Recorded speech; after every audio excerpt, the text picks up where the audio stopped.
마음의 파수꾼이라는 제목으로 말씀을 나누겠습니다. 우리는 대개 마음의 파수꾼을 세워놓지 않고 활짝 문을 열어놓고 있는 것입니다. 그러므로 귀한 손님들도 찾아와서 내 마음속에 마음대로 들어오고, 또 나쁜 고약한 손님들도, 쥐새끼들도, 빈대벼룩도 찾아 들어오는 것입니다. 이런 것들이 마음의 생각의 분위기를 다스리고 그것이 자기와 이웃에게 영향력을 미치게 되는 것입니다. 지킬 만한 것보다 내 마음을 지켜라. 생명이 그러니 이에서 남이니라. 마음이 여러분의 생애를 잘 지켜서 이끌어 주기도 하시고, 잘못하면 마음에 온갖 세상의 벌레들이 들어와서 귀신들이 마음을 붙잡아 사망의 세력이 융성하게 만들어버리고 말 때도 있는 것입니다. 우리는 우리의 생활 속에 세 가지 근본에서 나오는 4차원의 영성에 대해서 잘 알아봐야 되겠습니다. 여러분, 1차원은 직선을 말하는 거죠. 2차원은 직선을 쭉 펼쳐놓으면 평면이 됩니다. 그게 2차원입니다. 3차원은 평면을 쌓아 올리면 입체가 되는 것입니다. 그러므로 3차원은 입체를 말하는 것입니다. 우리가 여기 앉아있는 이 자리는 1차원 플러스 2차원 플러스 3차원 합계 3차원까지 되어 있는데, 그럼 4차원은 뭡니까? 입체를 뛰어넘어서 찾아봤자 인간적인 기하학으로는 찾을 수 없습니다. 그건 왜냐하면 입체 저 건너편에는 성령께서 거하셨으므로 4차원은 성령이 바로 4차원인 것입니다. 우리 창세기 1장 2절에 보면 땅이 공허하고 혼돈하며 흑암이 깊음 위에 있다. 그거는 3차원의 세상의 상황을 보고 말한 것입니다. 그러나 하나님의 신은 수면에 운행하시더라. 안 보이는 성령이 깨어지고 파괴된 3차원의 세계 위에 운행하시고 난 다음 빛이 있으라니 빛이 생기고, 하늘이 생기나니 하늘이 생기고, 물고기 생기나니 생기고, 창조적인 역사가 일어난 것입니다. 우리도 이 세상에 살면서 우리의 마음이 공허하고 혼돈하고 흑암이 깊은 위에 있을 때가 있습니다. 이 고통을 어떻게 치료합니까? 성령이 운행하시면 하나님 말씀이 역사에서 고쳐지는 것입니다. 우리 예수 믿는 사람들에게 희망이 있다는 것은 4차원의 영성, 하나님의 창조적인 역사가 있기 때문에 그런 것입니다. 우리 나라와 민족이 공허하고 혼돈하며 흑암이 깊은 위에 있고 어찌할 수 없을 때도 성령이 운행하시면 성령 역사로 말미암아 새로운 세계가 이루어질 수가 있는 것입니다. 성령이 계시기 때문에 희망이 있어요. 아무리 에스겔의 마른 뼈다귀가 꽉 들어 찬 골짜기에 희망이 전혀 없어도 생기가 불어와서 이 뼈다귀들이 살아나게 하라면 그 백골이 살아서 일어났을 때 군대가 되는 것입니다. 우리 예수 믿는 사람에게 상상할 수 없는 희한한 세상이 있습니다. 성령의 세계인 것입니다. 세상에서 모든 것을 다 잃어버리더라도 성령이 계시면 모든 것을 다 회복시키고 보기에 좋게 만들어주는 것입니다. 여러분, 오늘 이 자리에 오신 분 중에 아무 마음의 고통도 없다는 사람이 있으면 한번 손들어 보십시오. 내가 병이 들어야 의사 되신 주님이 필요하고, 배가 고파야 없는 데서 있는 것을 주시는 예수님이 필요하고, 답답해야 마음을 시원하게 하시는 예수님이 필요한 것이기 때문에 이 세상에 여러분 시험과 환난, 고통이 다가왔다고 하나님이 우리를 미워해서 그런 것은 결코 아닌 것입니다. 성경에는 내가 환난 때 너와 같이하여 너를 건지고 영원하게 하리라. 환난 만난 사람을 주님이 가서 같이 해서 건지고 영원하게 하시. 편안한데 예수님이 필요합니까? 필요 안 하는 것입니다. 그러므로 우리는 이 세상에 살면서 주님이 살아계신 능력으로 우리에게 역사하도록 하셔야 되는데, 제 3차원의 세상은 우리가 사는 이 물질적인 세계입니다. 이 물질적인 세계가 공허하고 혼돈하고 흑암이 깊은 무였을 때 이를 고쳐주고 변화시켜주고 재창조해주는 제 4차원 성령의 차원에 들어가야 되는 것입니다. 그래서 영적인 운동은 다 4차원에 속하는 것입니다. 성령은 하나님의 영 4차원이고 마귀도 악한 4차원입니다. 영적인 것이긴. 사람도 인간적인 4차원입니다. 사람도 영이 있기 때문에 그런 것입니다. 그러므로 이 세상에 3차원의 물질적인 세계만 있는 것이 아니라 물질적인 세계를 다스리고 변화시키고 창조하는 4차원의 영적 세계가 있습니다. 하나님의 영적 세계는 창세기 1장 2절에 있는 것과 같이 공허하고 혼돈하며 흑암의 깊이 무였을 때 하나님의 신이 수면에 운행하시고 하나님 말씀대로 창조하신 것입니다. 마귀는 역시 4차원으로서 잘 가는 아담과 하와 같은 사람을 깨가지고서 반역하게 해서 그 마음을 점령해서 세상을 부패하게 만드는 것이고, 사람은 마음속에 영이 4차원의 영인데 예수 믿고 중생에서 성령이 들어오면 성령의 도우심을 받아 말씀을 믿고 긍정적으로 적극적으로 창조적으로 나감으로 말미암아 새로운 좋은 세계를 만들어 나갈 수 있는 것입니다. 그런데 하나님의 말씀에서 나오는 영성을 우리가 처음에 알아봐야 되겠습니다. 하나님은 어떻게 해서 우리들을 만나 주시느냐? 하나님은 말씀을 통해서 우리를 만나 주시는 것입니다. 성경 창세기부터 요한계시록은 하나님의 말씀인 것입니다. 그 말씀이 우리 속에 들어와서 우리가 하나님을 만나고 우리의 생각이 긍정적이고 적극적으로 달라지는 것입니다. 우리 생각이 정말 중요합니다. 생각이 삐뚤어지면 그 생활 전체가 삐뚤어지는 것입니다. 생각이 올바르면 생활 전체가 올바른 것입니다. 사람의 생각이 어떻게 바꿔집니까? 하나님의 말씀을 듣고 읽고 설교를 듣고 묵상하고 함으로 하나님의 말씀이 우리 속에 들어와서 하나님의 생각을 담도록 만들어주는 것입니다. 할 수 있다, 하면 된다, 해보자. 영혼이 잘됨 같이 범사에 잘됨에 강건하게 된다. 긍정적으로 마음을 변화시켜 주시는 것입니다. 그러므로 하나님의 말씀이 우리 마음속 생각을 긍정적으로 만들어주면 긍정적인 마음을 가진 사람은 꿈을 꾸게 되는 것입니다. 마음이 소망이 꽉 들어차 있으면 야, 나도 어떠한 일을 해야 되겠다는 꿈을 꾸게 되는 것입니다. 좋은 집을 사야 되겠다.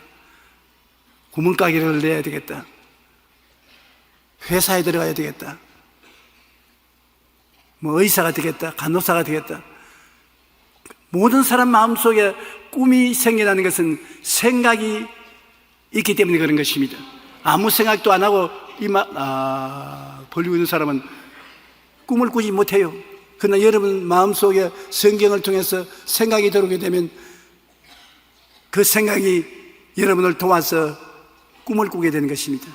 꿈이 없는 백성은 망한다고 했지 않습니까? 꿈은 내일을 산출하는 하나님의 은혜인 것입니다. 그래, 꿈이 들어오면 믿음이 생겨요. 희한하게 꿈을 꾸면 믿음이 마음에 생겨나는 것입니다. 아브라함이 하늘을 쳐다보고 별들을 바라보고 꿈을 꾸었습니다. 내 자손이 저 별들처럼 많을 것이라 해서 하늘을 쳐다보고 별들을 보고 내 자식이 저같이 많을 것이라는 꿈을 꾸자 말자 믿음이 생겼습니다. 하나님이 아브라함의 믿음을 가진 것을 보고 의롭다고 했습니다. 참 잘한다, 훌륭하다고 칭찬하셨습니다. 꿈이 없는 사람은 믿음이 없습니다. 믿을 필요가 없으니까. 꿈이란 오늘날 내가 가지고 있는 것이 아니라 내일 내가 되기를 바라기 때문에 그것은 믿어야 되는 것입니다. 믿음이 마음에 생겨나는 것입니다. 믿음이 생겨나면 믿음의 말을 하게 되는 것입니다. 믿음이 있는 사람이 나는 못 산다, 나는 안 된다, 꿈을 꾸어도 소용이 없다, 그런 소리 안 합니다. 믿음 있는 사람은 나는 건강하다, 튼튼하다, 씩씩하다, 잘 된다, 기쁘다, 긍정적인 말을 하게 되고 그런 태도로서 말하고 기도하면 여러분 생각하고 꿈꾸고 믿고 말한 것이 다 이루어지는 것입니다. 예수를 믿는 것은 신앙 안에서 내가 꿈꾸고 믿고 말하고 기도하는 것이 이루어져야 신앙이 자라는 것입니다. 신앙이 자라야 되는데 아무것도 안 이루어지고 늘 먼지와 티끌만 날리고 있으면 신앙이 안 자라는 것입니다.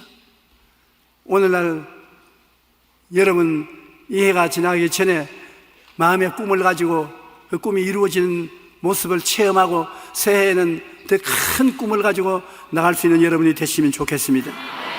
히브리서 11장 3절에 보면 믿음으로 모든 세계가 하나님 말씀으로 지어진 줄을 우리가 아나니 보이는 것은 나타난 것으로 말미암아 된 것이 아니라 보이는 것은 그 나타난 자체가 보이도록 된 것이 아닙니다. 이 말이 아주 희한하고 어려운데 알고 보면 어렵지 않습니다. 여기 조용기가 옷을 입고 있는데 이 옷이 자기 스스로가 내 옷이 되자 하고 이렇게 만들어진 것이 아니라는 것입니다.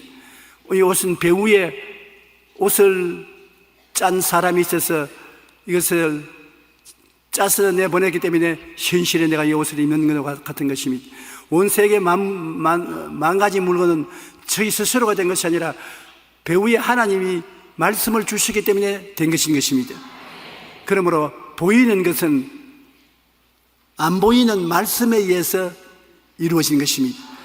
성경에는 창세기부터 계시까지 하나님 말씀이 가득한데 그 말씀을 우리가 받아서 믿으면은 안 보이는 세계가 보이는 세계로 만들어져 나오는 것입니다. 믿음은 들음에서 나며 들으면 그리스도의 말씀으로 말미암는다고 하나님의 말씀이 모든 만물의 근원이 되는 것입니다. 그러므로 우리가 기도할 때 말씀을 꼭 붙잡고 기도해야지 말씀 없이 기도하는 것은 허공을 칠 때가 많습니다. 말씀은 눈에 안 보이잖아요. 그러나 말씀을 우리가 받아서 마음속에 꽉 잡고 말씀 입각해서 기도하면 그 말씀이 보이는 것으로 나타나기 시작하는 것입니다.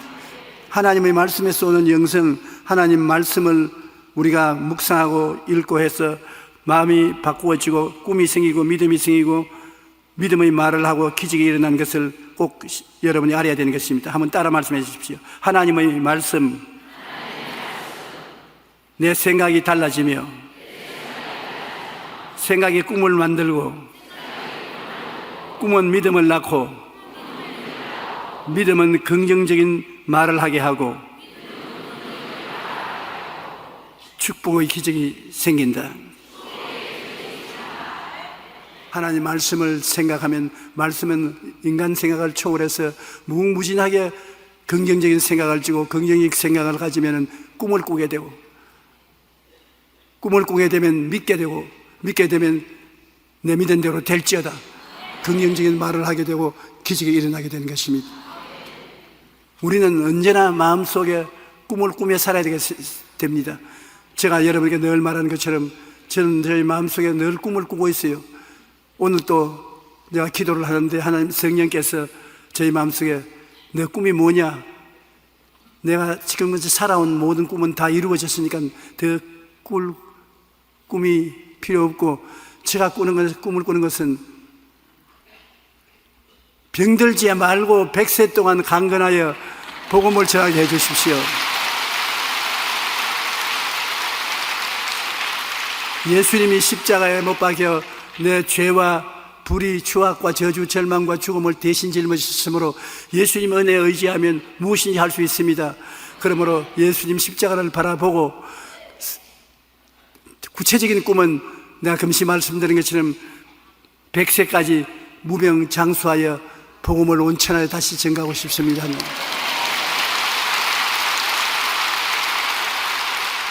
그런 꿈을 가지고 있으니까 마음에 믿습니다. 기적이 일어납니다. 그리고 꿈대로 될지어다. 꿈대로 되니까 여기 서서 설교도 담대하고 하고 있는 것입니다.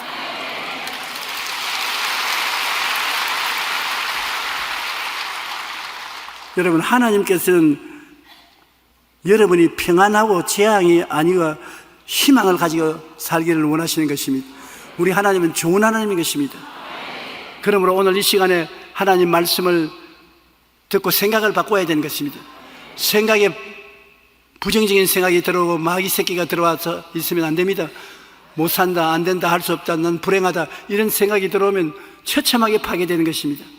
생각이 하나님 말씀을 받아서 영혼이 잘됨 같이 범사에 잘됨에 강건한 좋은 하나님의 생각으로 마음이 꽉 들어차고, 그 다음 그 생각 위에 특별한 꿈을 꾸고 꿈을 믿으면 하나님이 역사해 주시는 것입니다.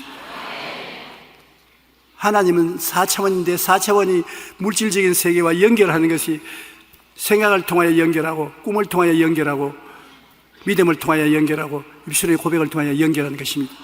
그 다른 길을 통해서는 하나님이 물질적인 3차원의 세계와 연결이 안 돼요.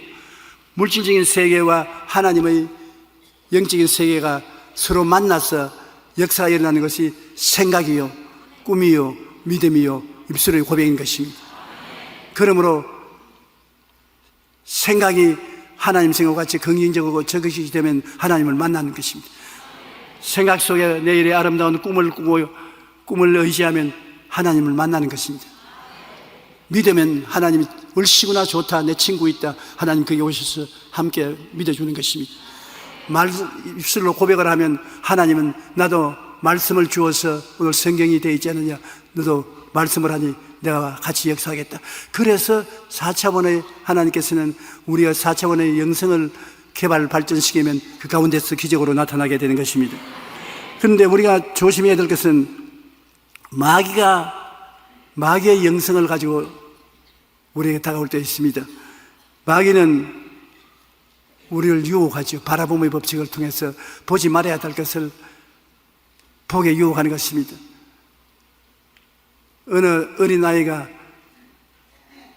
자파상을, 물건을 파는 자파상 앞에 서가지고서 막 땀을 뻘뻘 흘리고 주먹을 쥐고 몸부림을 치고 있거든요. 그래서 사람이, 주인이 나와서, 너 보니까 몇 시간 전부터 이 자리에 서가지고서 주먹을 쥐고 몸부림을 치고 있는데 왜 그러냐니까, 저기 있는 저 노래기 까마를 내가 꼭 도둑질하고 싶은데 도둑질 안 하려고 지금 이렇게 몸부림치고 있습니다. 난 참 저 가지고 싶은데 돈은 없으니까 도둑질 할 수밖에 없는데, 주인이 다른 곳을 보일 때 가지고 도망치려고 생각하는데 내 양심이 하지 말라고 해서 못하고 여기 있습니다. 어떻게 해야 됩니까? 주인이, 야 이놈아, 간단하다 해결하는 것이, 떠나라.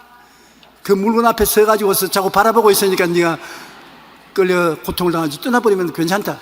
떠나라. 아저씨 안녕히 계십시오. 그거 떠나버리니까 땀을 안 흘려도 괜찮아요.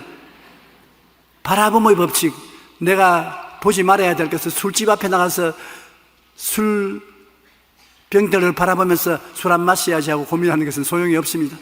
바라봄의 법칙에 끌려 들어가는 것입니다. 그러므로 마귀의 세계에도 마귀는 바라봄의 법칙을 통해서 유혹하여 생각을 점령하는 것입니다. 우리 생각을 마귀의 생각으로 점령하게 되고, 마귀의 생각을 갖게 되면은 이제는 그대로 하는 꿈을 꾸게 되죠. 꿈을 꾸게 되고 그것을 실천할 믿음을 가지게 되고, 말하고 나가면 큰 파괴를 가져오게 되는 것입니다. 마귀도 꼭 하나님이 하는 것을 흉내내는 것입니다. 마귀도 영치 않으니까, 영은 4차원의 영성을 통해서 물질적인 세계와 연결이 되는 거기 때문에 생각을 잡아야 되는데, 생각을 바라봄의 법칙을 통해서 바라보게 해서 생각을 점령하고, 생각이 점령되면 꿈을 꾸고, 악한 꿈을 꾸고요. 꿈을 꾸게 되면 믿음이 생겨나고, 믿으면 실천하게 되는 것입니다. 실제 생활에 파괴적인 행동을 하게 되는 것입니다. 뱀이 하와인 여자에게 와서 선악과 나무를 바라보게 했지 않습니까?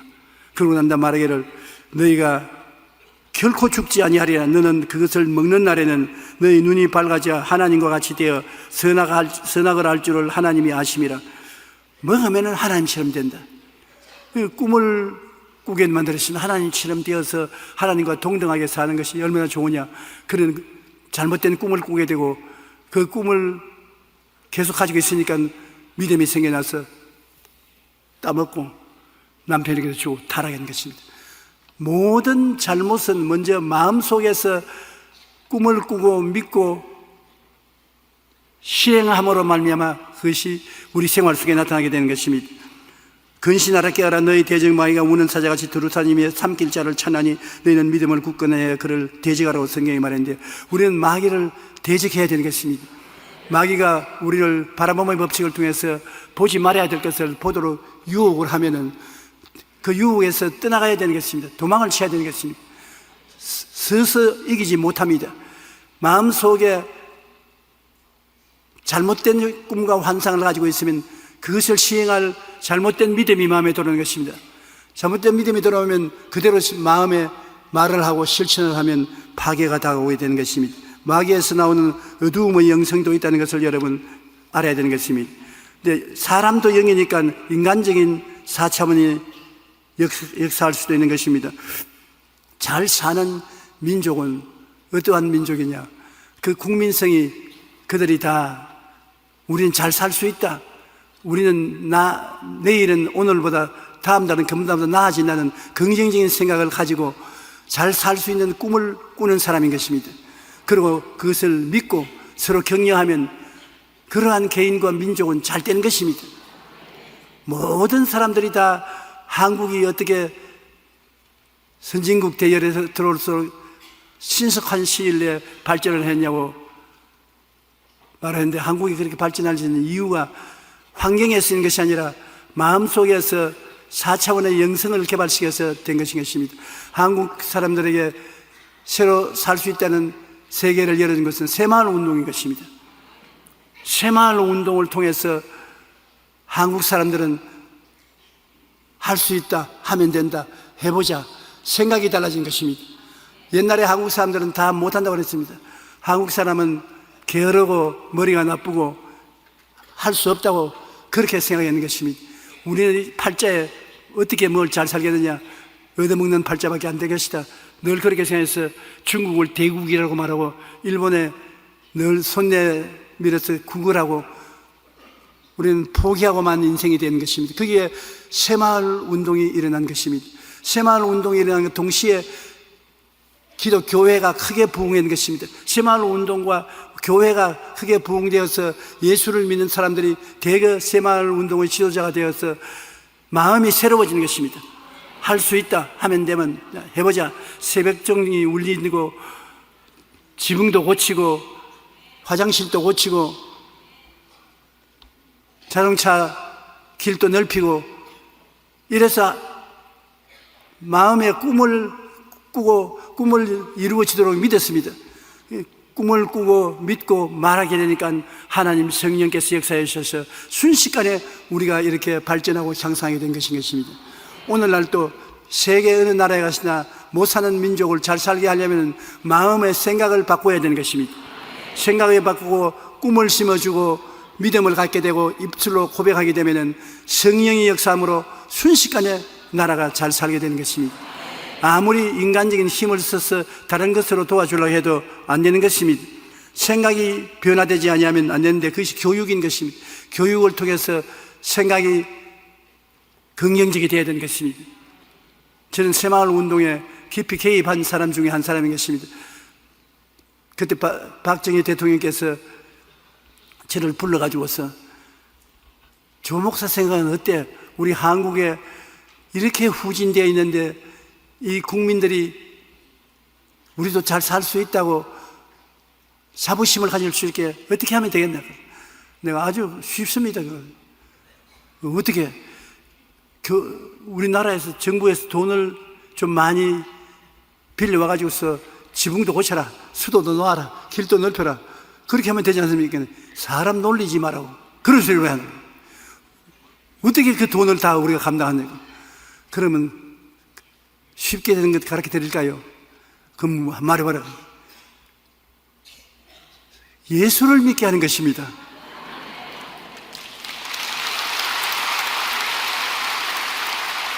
생각이 달라져야 되는데 생각이 긍정적으로 달라지기 위해서는 예수를 믿는 것밖에 생각이 달라질 수가 없습니다. 다른 건 생각이 안 달라져요.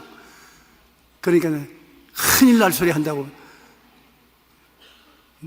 나 물러가라는 운동을 일으키려고 그런 소리 하냐고 그랬어요. 다른 것으로는 마음을 새롭게 고칠 도리가 없습니다. 죽었다가 살아나신 예수님이 성령으로 왔어야만 마음이 변화되어 새 마음이 돼야지. 새 마음이 되면은 사람들은 꿈을 꿉니다. 마음이 새로워지면 집도 새로워져야지, 마을길도 새로워져야지, 눈두렁도 넓혀야지. 생각이 새로워지고, 생각이 새로워지는 곳에는 하나님의 역사가 일어나지 않습니까? 그러니까 새 마음 운동을 하십시오. 새 마음 운동이요. 밥 저녁에 빨리 먹고 나라. 그래서 저녁 얻어 먹고 나왔죠. 그런데 일주일이 되기 전에 김현옥 시장이 플라자 호텔에서 킹극의 피처를 불러요. 빨리 나오라고. 그래 나오니까 며칠 전에 대통령 만났습니다. 무슨 소리 했어? 예수 믿게 해서 마음을 고치라고 그렇게 말했는데 왜 그렇게 화를 냅니까? 야, 이 사람아, 나를 들어오라 해서 청와대 들어가니까 조용기 목사가 새 마을인지 헌 마을인지 그 마을을 하면은 국민이 잘 산다는데 너 연구 좀 해봐라.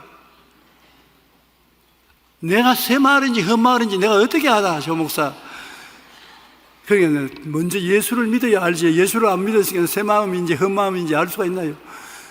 이 세상에 예수 안 믿고 세상에 속에 있어 좌절감에 꽉 들어차고 나는 못한다고 하는 사람은 헌 마음이고, 할 수 있다 하면 된다, 해보자, 새 마음이고 그런다고.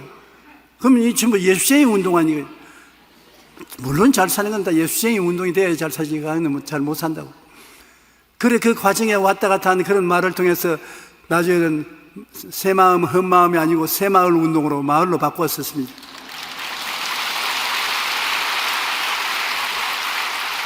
그를 통해서 우리나라 국민이 얼마나 달라졌습니까? 우리나라 국민들이 할 수 있다는 긍정적인 생각을 가지게 되고, 구체적으로 꿈을 가지고서 나라 전체가 새로운 꿈을 갖고 일을 하기 시작하고 믿음으로 나가고, 할 수 있다 하면 된다, 해보자는 말을 하고 긍정적이고 적극적인 노래를 부르고, 그 운동이 우리 한국에 하나님의 역사가 일어나게 만들어서 잘 살게 된 것입니다. 앞으로도 우리나라가 잘 살기 위해서는 그렇게 되어야 될 것입니다. 벌레의 눈을 가진 사람은 망하고 새의 눈을 가진 사람은 흥한다는 속담이 있습니다. 여러분, 벌레는 흙더미 뒤에 꿈틀꿈틀 기어다니다가 너무 큰 흙덩이 막히면 절망하고 죽습니다. 그런데 새는 높은 공중에 올라가서 내려다보니까 산천이 다 자기 눈 안에 들어와서 보여주려고 피해 나갈 길이 보이는 것입니다. 오늘 여러분, 벌레의 눈을 가지고 계신 분은 손 한번 들어 보십시오. 아니지요. 새의 눈을 가지고 있으면 손 한번 들어 보십시오. 할렐루야, 감사합니다. 우리가 예수 믿고 성령이 들어오면 성령은 새의 눈을 가지게 만들어주는 것입니다. 멀리 바라보고, 눈에 나무 장갑 안 보이고 귀에 나무 소리 안 들려도 멀리 바라보고 믿음으로 하나님이 기적을 베풀어 주시는 것입니다. 하나님을 믿는 사람은 현실을 넘어 희망을 바라볼 줄 알아야 하는 것입니다. 예수님 안에서 우리는 날마다 꿈과 희망을 노래해야만 되는 것입니다. 꿈을 갖고 희망을 갖고 믿음으로 나가면 하나님께서 반드시 역사하는 것입니다. 4차원과 3차원의 관계를 우리가 알아보면, 하늘이 땅보다 높고 하늘의 기후가 땅을 주장하는 것과 같이 4차원은 3차원보다 높습니다. 3차원은 여러분, 시간과 공간 속에 있는 물질을 말하는 것입니다. 직선, 평면, 입체, 눈으로 보고 만질 수 있고 뚝딱 거릴 수 있는 것을 말하고, 4차원은 손으로 안 잡히는 것입니다. 바람과 같이 성령이 임재하여 계시면 손으로는 안 잡힙니다만, 그 4차원은 3차원의 세계를 지배하고 다스리고 변화시키는 것입니다. 여러분이 4차원의 영적인 하나님의 생각을 가지고 있으면 그 생각이 주위 환경을 변화시켜서 그 생각대로 만들어주는 것입니다. 다시 말하면 내 생각대로 될지어다, 내 꿈대로 될지어다, 내 믿은 대로 될지어다, 내 말한 대로 될지어다. 그건 왜냐? 그 생각과 꿈과 믿음과 말은 4차원인 것입니다. 성령의 역사인 것입니다. 그 상차원은 성령이 역사하니까, 성령의 생각을 통해서 역사하니까 그와 똑같이 환경이 달라지죠. 환경이 아무리 나빠도 성령을 통해서 생각을 고쳐오면 생각이 밖에 나가서 환경을 변화시키는 것입니다. 쉽게 말하면 무엇인지 여러분 마음에 있는 것이 밖으로 나와서 현실화 되는 것입니다. 마음에 없는 것은 현실에 이루어지지도 않는 것입니다. 마음에 여러분이 생각하고 있으면 그것이 밖으로 나와서 옷을 입고 현실화 되는 것이고, 마음에 꿈을 꾸고 있으면 꿈이 현실이 옷을 입고 나오는 것이고, 마음에 믿으면 믿음이 현실을 옷 입고 나오는 것이고, 마음에 늘 말하면 말이 옷을 입고 나오는 것입니다. 그러므로 눈에 안 보이는 것이 먼저 마음속에 여러분 손에 잡히면 얼마 안 있어 그것이 보이는 곳으로 옷을 입고 나온다는 것을 말하는 것입니다. 참으로 복잡한 말을 하니까 정신이 없지요. 그러나 저는 정말 깨닫기를 간절히 바라고 이 설교를 하는 것입니다. 생각과 꿈과 믿음과 말 4차원의 영성이 3차원인 우리의 환경을 압도적으로 지배하고 다스리는 것입니다.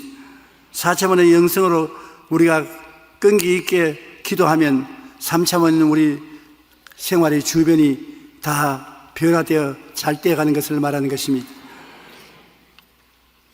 우리는 그러므로 이제 저희 말하는 것을 단단히 들으십시오.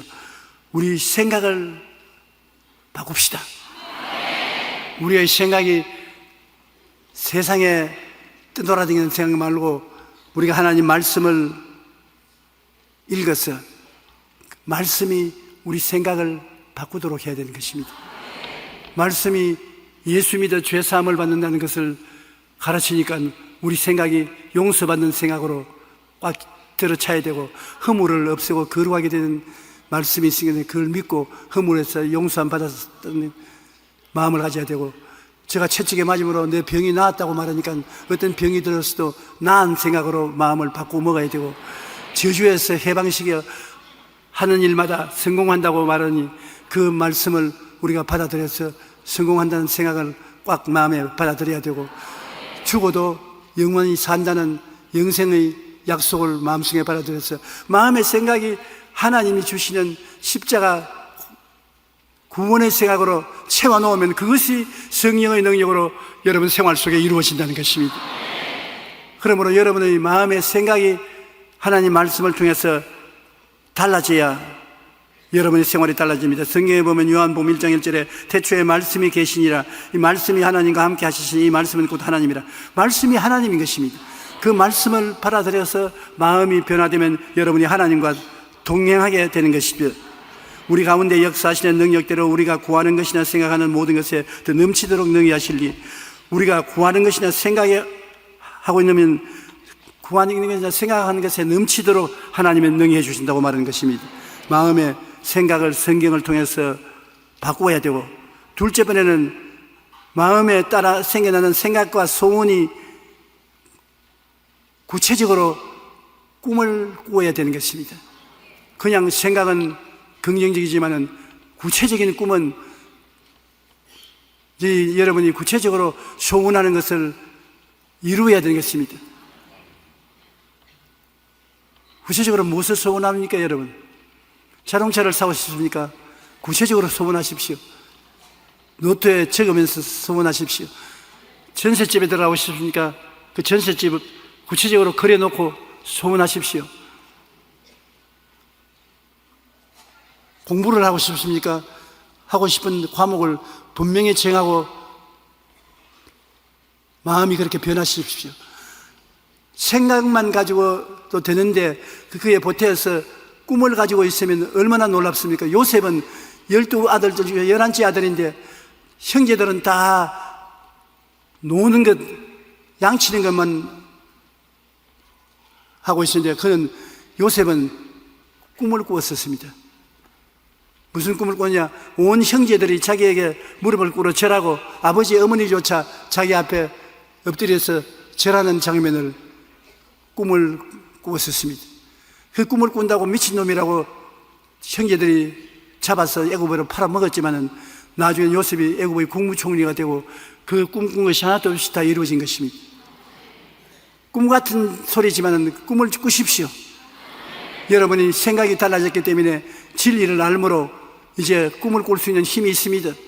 불광동에 있을 때 크리스마스 날 선교사들이 파티에 참석을 해서 제가 선교사 파티에 가서 아주 융숭한 대접을 받고 기분이 좋았었습니다. 근데 선교사들이 저보고 너 뭐 할래? 천막 치고 가만히 깔고 벽난간 엎드려 있어서 뭘 되겠냐? 그러니까 아니요, 나는 현재 몸은 여기 있지만 마음은 다른 데 있습니다. 어디냐? 세계에서 제일 큰 교회를 서울 시내에 지을 거예요. 그리고 온 천하의 만국에 나와서 복음을 전할 거예요. 그러니까 밥 먹다가 전부 다 하하하하하 전부 웃고 난 다음에 아멘, 그렇게 될지어다. 그렇게 하면서 정말 내가 되기를 원해서 하는 것이 아니라 비웃는 축복이었었습니다. 그러고 난 다음에 하는 말이 뭐냐면 꿈 같은 소리 하지 말고 좀 꿈 아닌 같은 꿈을 꾸어라. 너 지금 말하는 것은 안 된다. 꿈 같은 소리다. 어떻게 네가 이 가만히 깔고 처막 치고 있는 너가 세계적인 교회를 세우고 당장 은평구에서 서대문에 나가는 차비도 없으면서 온 세계를 어떻게 날아다니단 말이야. 꿈 같은 소리 그만하라. 그래서 내가 한 말은 성경에는 하나님이 꿈을 꾸라고 말했는데 꿈 같은 꿈을 꾸어야 꿈을 꾸지 다 알 수 있는 꿈을 꾸면 꿈이 아니잖아요. Real dream is impossible thing in our heart. 우리 마음속에 할 수 없는 것을 믿어야 꿈을 꿔야 꿈이지. 내가 다 되는 꿈을 누가 꾸느냐. 저는 계속해서 세계적인 교회가 지어질 것을 꿈꾸었었습니다. 여러분, 그때만 하더라도 얼마나 가난하고 헐벗고 굶주렸습니까? 빈손 들고 모래땅에 와서 이만한 교회를 지어서 하나님께 드렸었으면 꿈이 이루어졌지요 뭐.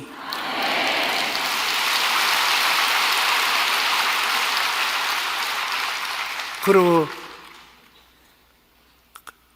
그때는 칼이 겨우 생겨가 말까는데 칼 3등석 타고서 천하만국을 돌아다니며 복음을 전했으니까 그것도 꿈이 이루어졌었는 것입니다. 여러분 생각에도 꿈 같은 소리다 싶거든 그 꿈을 꾸십시오. 내 말 알아듣겠어요? 그러므로 여러분이 하나님 말씀을 따라 마음에 생각이 달라지고 생각을 가지고서 꿈을 그려서 꿈을 집중적으로 바라보면 하나님이 이루십니다. 성경에 보면 창세기 13장 14절 15절에 야훼께서 아브라함에게 이르시되 너는 눈을 들어 너 있는 곳에서 북쪽과 남쪽과 그리고 동쪽과 서쪽을 바라보라. 보이는 땅을 내가 너와 너 자신에게 주리니 영원하리라. 보십시오. 바라보라. 꿈을 가져라. 꿈을 가지면 하나님이 주겠다는 것입니다. 그를 이끌고 밖으로 나가 이르시되 하늘을 우러러 별을 셀 수 있나 보라. 또 그에 이르시되 네 자손이 이와 같으니라. 별들을 헤아리고 꿈을 꾸면 너 자손이 그와 같이 된다는 것입니다. 그의 믿은 바 하나님은 죽은 자를 살리시며 없는 것을 있는 것으로 부르시는 이시니라. 하나님은 죽은 자도 살리시고 없는 것을 있는 것으로 부르시는 하나님이기 때문에 여러분이 생각이 긍정이 되고 꿈을 마음속에 가지면 하나님이 그 생각을 통해서 그 꿈을 통해서 여러분 인생을 새롭게 만들어주는 것입니다. 믿음은 영적인 특성인데 꿈이 있으면 믿음이 생기는 것입니다. 내가 꿈을 꾸면 그 다음 꿈이 이루어질 줄 마음에 믿어요. 마음에 믿으면 성령이 역사하는 것입니다. 내가 진실로 너에게 이르노니 누구든지 산들어 들려 바다에 던지라 하며, 꿈 같은 소리 아닙니까 여러분? 산들어 들려 바다에 던지라 하며 그 말하는 것이 이루어질 줄 믿고 마음에 의심하지 않으면 그대로 되리라. 그러므로 내가 너에게 말하노니 무엇이든지 기도하고 구한 것은 받은 줄로 믿어라. 그리하면 너에게 그대로 되리라. 믿으면, 꿈을 꾸고 믿으면 그대로 된다. 산이 바다로 옮기라 하고 그렇게 긍정적인 생각을 하고 꿈을 꾸고 믿으면 그대로 된다. 하나님이 과장해서 말했습니까? 아니요. 여러분 진짜로 되기 때문에 말은 등한 것입니다. 히브리서 10장 38절 나 의인은 믿음으로 말미암아 살리라. 또한 뒤로 물러가면 내 마음이 그를 기뻐하지 아니하리라. 믿음으로 살라는 것입니다. 장사를 해도 믿음으로 장사하고 학교에 가도 믿음으로 학교 가고 농사를 지어도 믿음으로 짓고 그러면 산을 옮기는 기적이 일어난다는 것입니다. 그거 다 체험해보면 기가 막히게 즐거운 일이지요. 여러분, 이러한 하나님의 4차원의 영성을 발전시켜야 되는 것입니다. 말씀을 읽어서 생각이 긍정적이 되고 꿈을 가지게 되고 믿음을 갖게 되고 그 다음 믿는 대로 말을 하는 것입니다. 긍정적이고 적극적이고 창조적인 입술의 열매를 맺는 말을 하는 것입니다. 그렇게 되면 새해에는 여러분 완전히 달리 살아갈 수 있는 것입니다. 우리 마음은 운명을 다스리는 기관입니다. 방치해 놓으면 온갖 폐해가 다가옵니다. 마귀에게 마음을 내어주면 도적을 당하고 죽임을 당합니다. 마음을 천국으로 채워놓으면 축복의 세계가 넘쳐 흐르게 되는 것입니다. 그 다음 35절요. 또 칼이 내 마음을 찌르듯 하리라. 이는 여러 사람의 마음의 생각을 드러내려 함이니라. 그리스도께서 오시면 사람들의 마음의 본색이 싹 드러납니다. 왜냐하면 하나님을 경외하는 마음과 하나님을 미워하는 마음이 싹 드러나버려요. 마음이 옛날엔 다 안개 낀 듯이 있어서 몰랐는데 그리스도가 오면 마음의 생각을 탁 본질적으로 드러내요. 여러분같이 예수 믿는 마음, 세상 사람같이 예수 안 믿는 마음, 이건 딱 드러나는 것입니다. 그리스도를 경배하고 찬양하는 마음과 그리스도를 배반하고 비방하는 마음이 쫙 갈라져요. 마음이 탁 드러나버립니다. 벌써 이 땅에 살 동안에 벌써 하나님께서 알곡과 죽정이를 싹 갈려놓는 것입니다. 마음이 환한데요. 그리고 칼이 내 마음을 찌르는 듯 하리라. 그 아들 예수 그리스도가 십자가에 못 박여 몸짓고 피를 흘리면서 여자여 보소서 아들이니 할 때 그 마음이 칼을 찌르는 것 같지 않겠습니까? 예수님만 십자가에 못 박인 것이 아니라 여러분 마리아도 예수님과 조금도 다름없이 그는 밑에 있었지만은 그의 마음이 십자가에 못 박인 것입니다. 차라리 십자가에 못 박인 것이 더 편안했는지 모릅니다. 그 아들 예수님이 십자가에 못 박여 몸짓고 피를 흘리면서 고통 당하면서 그거 보고 울고 있는 그 어머니를 보고 여자여 보소서 아들이니이다 할 때 기절할 것 같지 않겠습니까? 마음이. 여러분 부모는 자식에 대한 긍휼한 마음이 있습니다. 그거는 하나님이 천륜으로 준 것입니다. 자식을 불쌍히 여기는 마음이 있어요. 자식이 커서 나이가 30이 되고 40이 되어도 부모가 자식을 볼 때는 불쌍한 마음이 있습니다. 아이고 저놈 어떻게 살지 싶은 불쌍한 마음이 있어요. 자기는 고생하면서 자식들에게는 편안하게 해주면서도 늘 저놈 어떻게 살지 하는 불쌍한 마음이. 그래서 다 큰 자식이라도 위험한 일, 어려운 일이 다가오면 부모가 대신 가서 막아서고 그 자식을 면해 주려고 하는 그런 마음이 부모에게 있습니다. 부모에게 있어. 이것이 하나님이 부모에게 주신 긍휼히 여기는 마음인 것입니다. 그런데 그 마리아가 여러분 예수 그리스도가 십자가에 못 박여 고통당하는 걸 보게 될 때 그 심장이 터질 것 같지 않습니까? 그럼 우리가 마리아를 팍 존경해야 됩니다. 그건 예수 그리스도를 낳으신 육신의 어머니고 그가 그리스도를 낳고 그리스도를 따라다니면서 그를 받드는 3년 반 동안에 그의 고통은 말로 다 할 수 없습니다. 그리스도가 핍박을 당하고 고난당할 때 그의 마음은 같이 고난당하고 그리스도가 잡혀 죽었을 때 그는 벌써 십자가 밑에서 자기도 함께 따라 죽은 것입니다. 그런 큰 마리아의 고통이 예수 그리스도의 구원을 이 땅에 가져오는 밑거름이 되었다는 것을 생각하고 우리가 마리아를 무시해서는 안 됩니다. 마리아는 구주는 아니지만은 그러나 마리아는 그리스도를 낳아서 그를 우리에게 제시해 준 육신의 어머니로서의 우리가 그를 크게 존경하고 그를 고맙게 여겨야 되는 것입니다.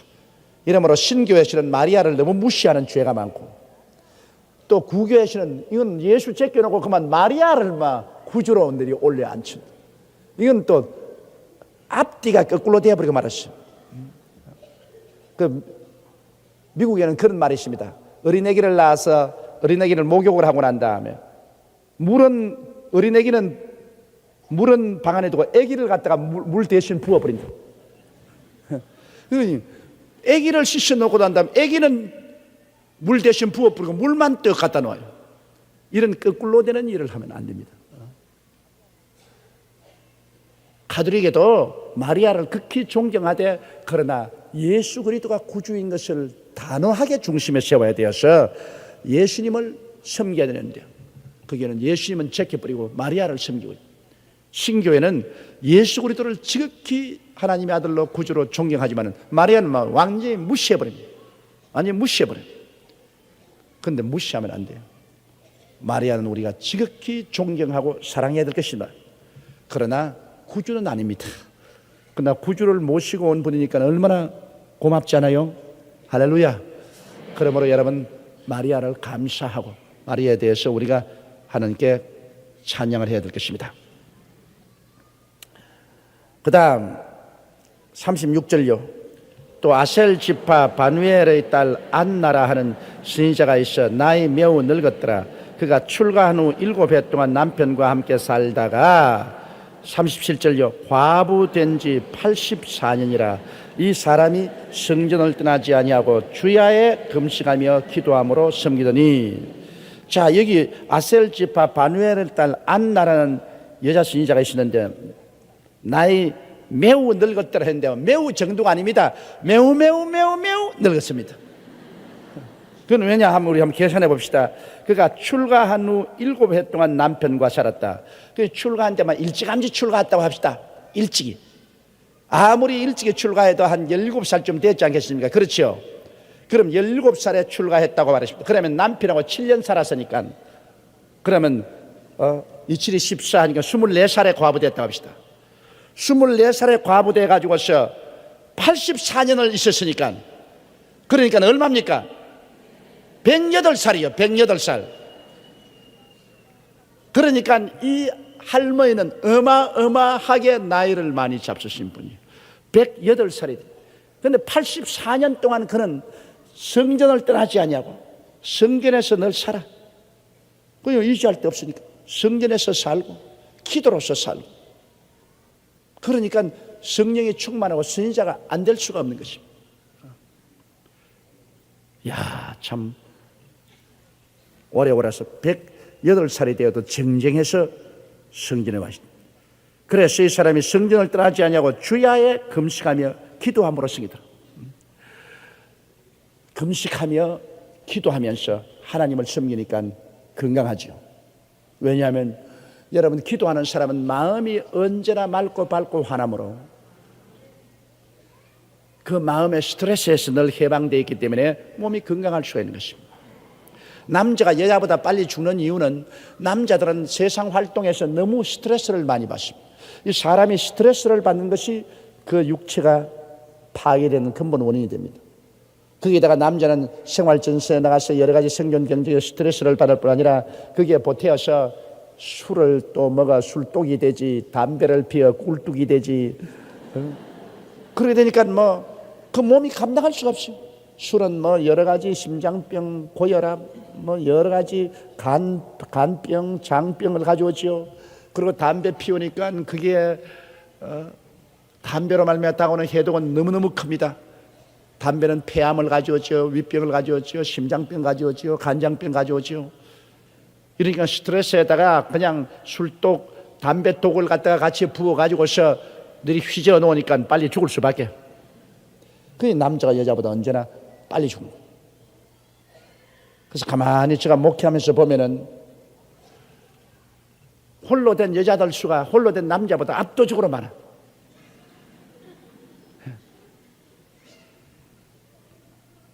그래야 이 남자들을 여러분께서 불쌍히 여기서 서비스를 잘 해주세요. 빨리 갈 테니까. 빨리 갈 사람들이니까 서비스를 잘 해줘야 돼. 그래도 남자들도 그러지 말고 기도 많이 하고 하나님 사랑하고 스트레스에서 해방을 얻고 술과 담배 멀리하고 경건하게 살면은 남자를 또 오래 삽니다. 원래 하나님께서는 사람을 120살이 살도록 만들어 놓았습니다. 성경에 보면 그러지 않습니까? 노아 홍수 이후로 너희 연령은 120년이 되리라. 120살 살도록 만들어 놓았고, 그 다음 시편기에 보면 사람이 살면 70이요 강건하면 80이라 했습니다. 시편기에도 최소한도 70에서 80은 살아야 된다. 그러므로 오늘날 홍해가 심하고 스트레스가 심한 사회에 살지만은 최소한도의 생명은 70 내지 80은 살아야 돼. 이제 잘 하면 사람의 연령은 120년까지도 살 수 있다, 그 말인 것입니다. 나는 그래도 120년까지 살고 싶진 않아요. 너무 길어. 친구들 다 가버리고 근데 지 혼자 살아서 뭐합니까 여러분? 외롭게 짝이 없는데. 그래서 친구들 다 갈 때 같이 가야 돼요. 그러니까 80쯤 되어서 가면 편안하지. 그렇다고 이게 80대는 여러분 낙심하지 마세요. 여러분 가란 말은 아닙니다. 여러분 더 살 수 있으면 사세요. 그럼 내가 보기에는 건강해서 자녀들에게 짐되지 아니하고 자기 활달하게 살 때 그때 그저 가면 참 편안하고 좋을 줄로 그렇게 생각하고 있습니다. 사람이 세상에 편안하게 살기만 기도하지 말고 여러분 잘 죽게 해달라고 기도를 많이 해야 되는 것입니다. 주님 모시기 전에 우리가 간다면 편안하게 가도록 해달라고 기도를 해야 돼요. 그 오래오래 병들어서 앓다가 가면 얼마나 그거 안 됐습니까? 그러나 모든 자식들이나 모든 가족들이 참 아깝다, 좀 더 있었으면 좋을 걸, 정말 아깝다, 그럴 때 가는 게 좋지. 아유 저거 안 가나, 지금 하루 이틀이 아니고 저거 빨리 죽었으면 좋겠다, 이렇게 돼서 천덕꾸리가 돼서 가면 얼마나 그 비참합니까? 나는 그 점에서 우리 최하실 목사님 늘 마음속에 내가 흠모하고 공경됩니다. 순식간에 가버렸어. 할렐루야 설교다 하고 그러고 난 다음에 목욕하고 그러고 가버렸어. 뭐 아파서 들어 누운 적도 없고 앓은 적도 없고 건강한 몸으로 그날 점심 식사 잘하고 그러고 목욕탕에 가서 목욕하고 그러고 빠이빠이 그곳에 가버리셨어요. 그게 얼마나 뭐 자손들에게 짐도 하나도 안 되고, 만일 우리 최 목사님이 무슨 뇌일 일어나서 쓰러져서 LA에 들어 누워서 병원에 입원했다 하면 별도리 없이 나도 여기서 비행기표 사가지고서 주일날 또 빼먹고 비행기 타고 날아가야 됩니다. 그 자손들 고생이 많잖아요. 그리고 거기 와서 또 시중 들여야 되고 또 모셔와야 되고 또 병원에 늘 왔다 갔다 해야 되고 여간 짐이 되지 않을 것입니다. 그러나 그 자손들 고생 안 시키려고 막 순식간에 천당에 그냥 썩 그거 보고 야 주님 오시기 전에 우리 간다면 주여 나도 그렇게 가게 하여 주시옵소서. 그렇게 가게 하여 주시옵소서. 이 뭐 아직 내 마음은 20살인데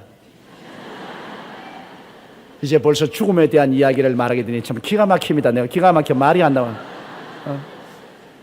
참 어쩌다가 이렇게 됐는지 모르겠어. 마음은 아직까지 20살이에요. 청춘이에요. 몸이 늙었지 마음은 안 늙었어. 옛날에 그 불광동에서 목회할 때 80이 넘은 할머니, 온 얼굴이 쭈글쭈글하고 허리도 굽어지고, 그런데 그 할머니 아침에 와서 내 당간방에 들어있으면 저녁에 퇴근하거든.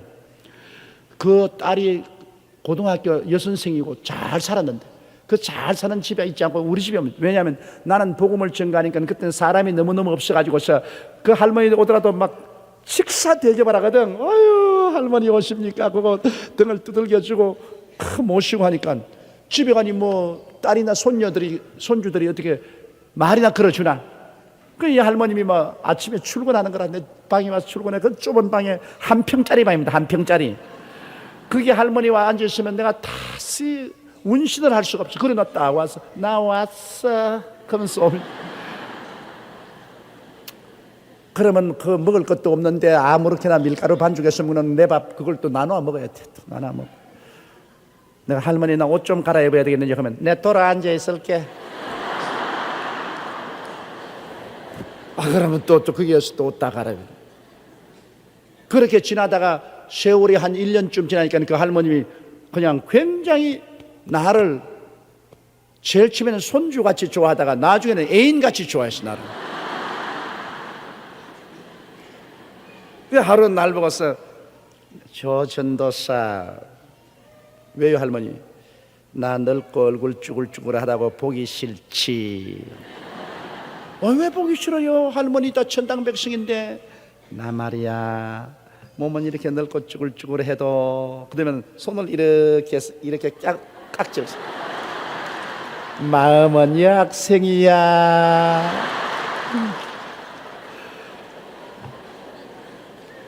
근데 그때 생각이, 아유, 이 할머니 주책이구나. 그것도 나는 하도 젊었기 때문에 그걸 이해할 수가 없어요. 그게 나에게 어쩐지 몸은 늙고도 마음은 아직 청춘이라는 그걸 알려주기 위해서 그렇게 했는데, 나는 그때 이 할머니가 노망했나, 이거 영주책이구나 생각했는데, 사실 우리가 나이를 넘어보니까 그 할머니가 자꾸 생각이 나요.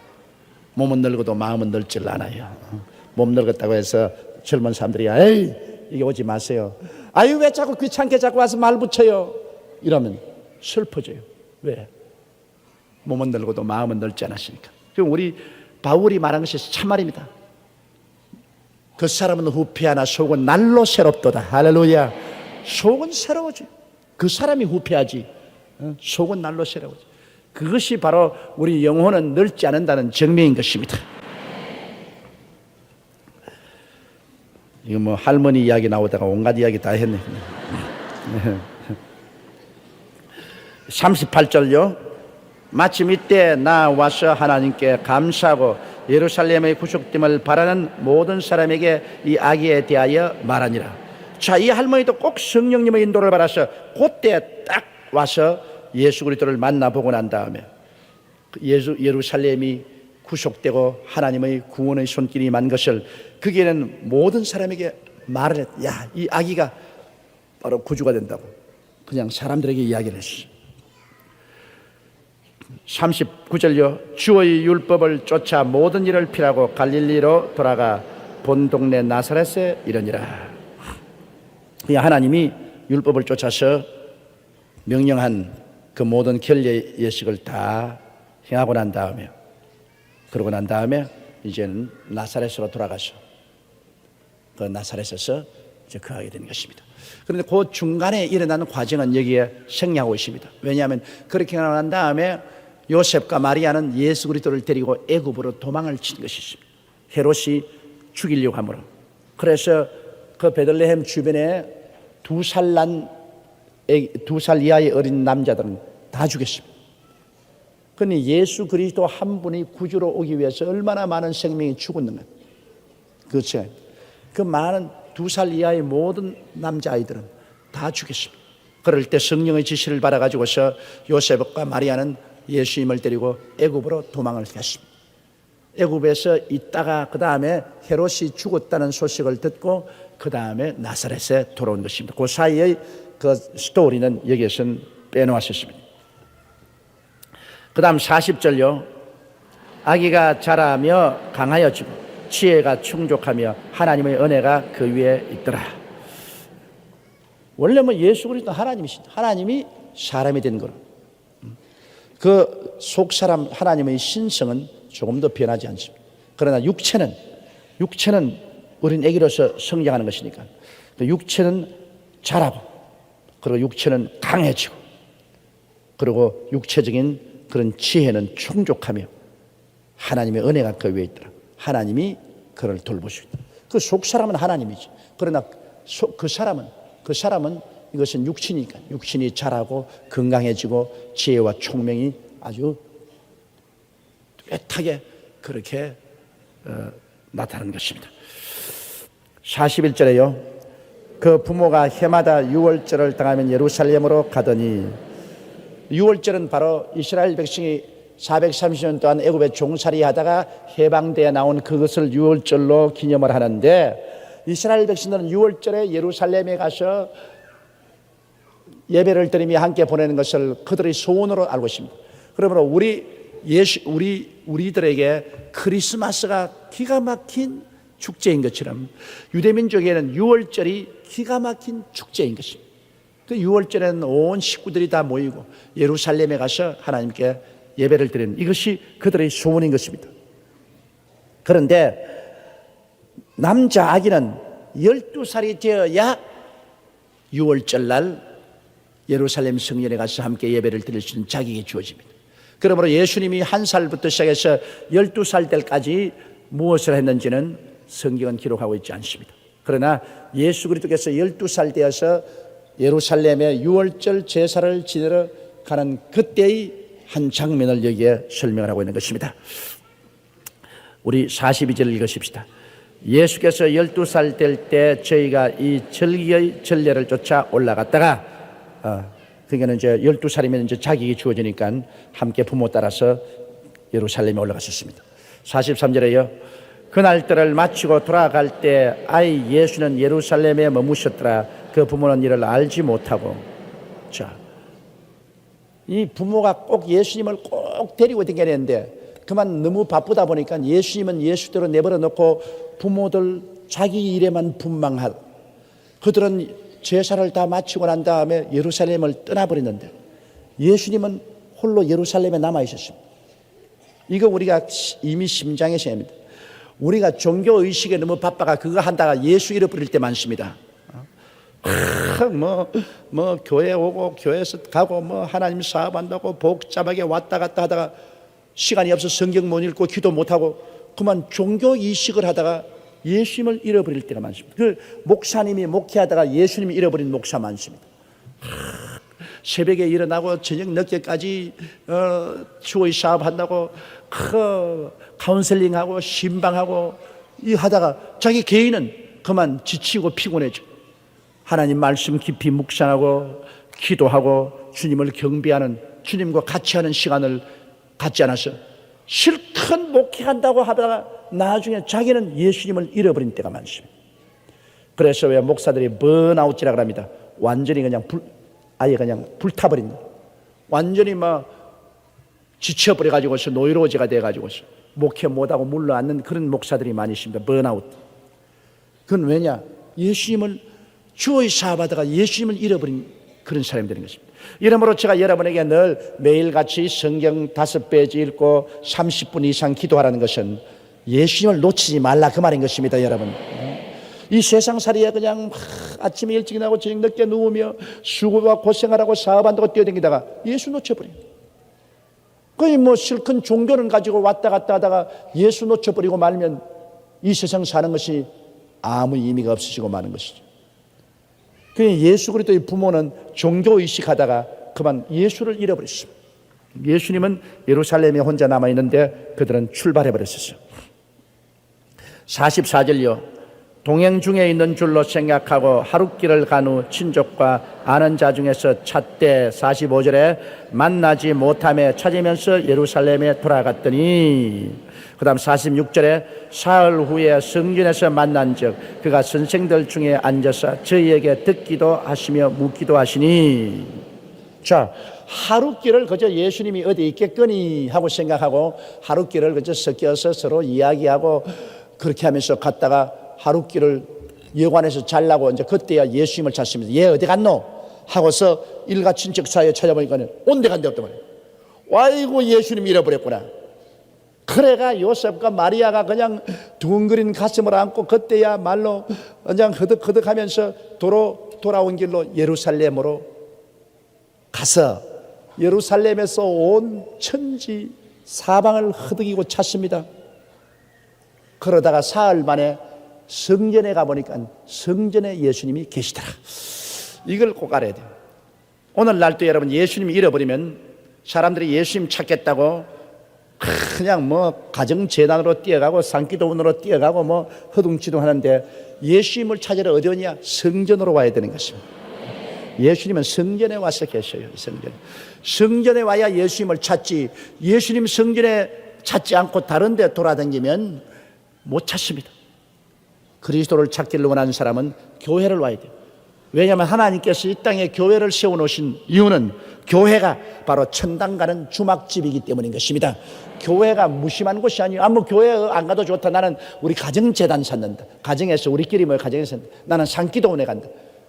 가정재단과 산기도원이라는 것은 교회가 있고 난 다음에 신앙에 불을 붙이기 위해서 필요한 곳이지, 교회를 떠나서 가정재단이나 산기도원에 가는 사람은 반드시 예수님을 잃어버리고 마는 것입니다. 그건 예수님이 안 계셔. 오늘날 교회가 예수 그리스도의 뭐라고요? 몸이지. 예수님 만나려면 예수님 몸이 있는 데 와야지. 예수님 몸을 떠나서 어디서 예수님을 찾아요? 교회란 굉장히 세상에서 하나님 보시기에 중요한 곳입니다.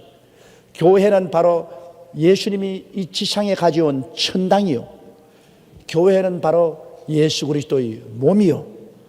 그러므로 그리스도를 만나려고 하면은 그리스도가 이 땅에 세우는 천당이요, 하늘나라요, 그리스도의 몸인 교회로 와야 예수님을 찾을 수가 있는 것입니다.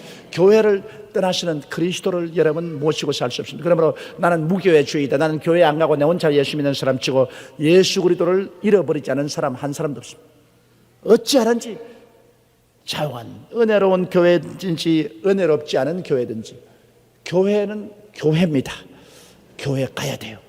그 속에서 예수님을 찾아야만 되는 것입니다. 이래서 그 어머니 아버지가 예수님을 찾으려고 예루살렘에 가서 사흘 동안 돌아다니기도 찾지 못하나 성전에 가보니까 성전에서 예수님을 만나는데, 예수님이 성전에 탁 앉아있는데 그 선생들 중에 앉아서 저희에게 듣기도 하시며 묻기도 합니다. 예수님이 와서 그들이 여러 가지 하나님 말씀을 말하는 것을 예수님이 듣기도 하고, 그리고 예수님이 또 묻기도 하고 그러고 있습니다. 대화를 하고 있습니다. 47절요. 듣는 자가 다 그 지혜와 대담을 귀히 여기더라. 근데 거기에 있는 선생들이나 사람들이 예수님 12살 먹는 어린아이라고 생각했는데, 그와 함께 대화하는데 듣기도 하고 말하는 것이 너무나 지혜롭고 총명하고 희한한지라 사람들이 다 기이 느꼈습니다. 야, 어디서 배워가지고 이런 지식과 지혜와 총명을 가졌을까? 그들은 놀라셨습니다. 자, 48절요. 그 부모가 보고 놀라며 그 모친은 가로되, 아이야 어찌하여 우리에게 이렇게 하였느냐? 보라, 내 아버지와 내가 근심하여 너를 찾았노라. 이건 꼭 보통 부모가 하는 말로 한 가지죠. 찾다가 성령 찾으니까 그만 깜짝 놀래가지고, 얘야 어떻게 해서 이렇게 하니? 너 아버지와 어머니하고 사흘 동안 얼마나 고생을 하고 온갖 천지에 다 찾아다니면서 동네방네 찾았는데 세상에 여기에서 사흘 동안에 꼼짝하고 앉아있다니.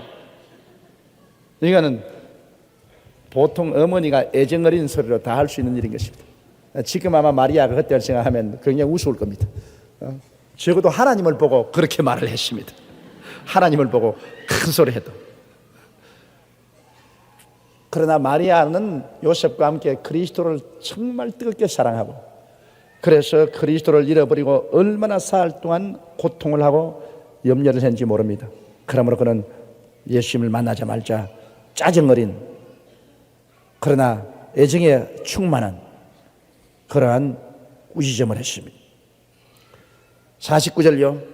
예수께서 가라사대, 어찌하여 나를 찾으셨나이까? 내가 내 아버지 집에 있어야 될 줄을 알지 못하셨나이까 하시니. 여기에서 예수님이 자기 정체를 나타내기 시작하는 것입니다. 12살 때 벌써. 내가 내 아버지 집에, 그럼 내 아버지 집에는 요셉의 집 아닙니까? 그렇죠?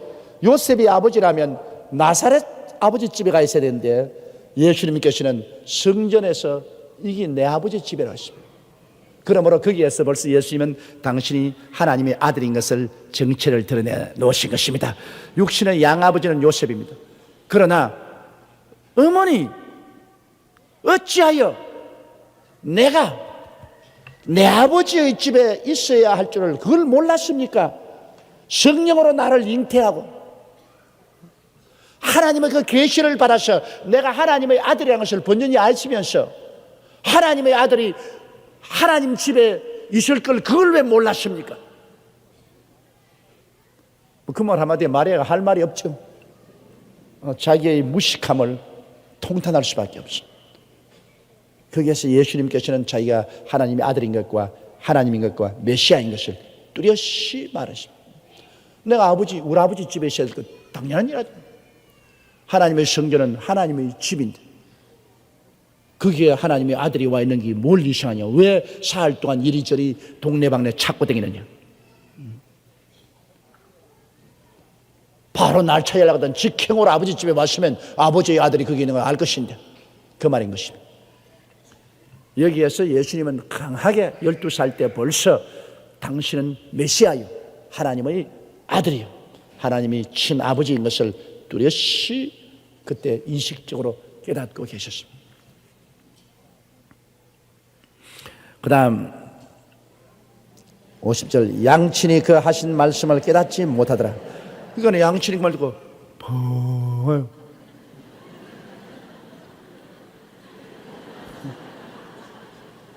그러니 사람이란 것은 성령의 계시를 받지 못하면 진리를 말해도 무슨 말인지 알아들지 못해요, 여러분.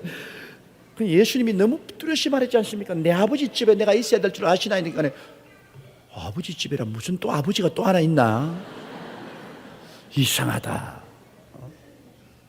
요셉이 잘못하면 오해할 분 아니십니까?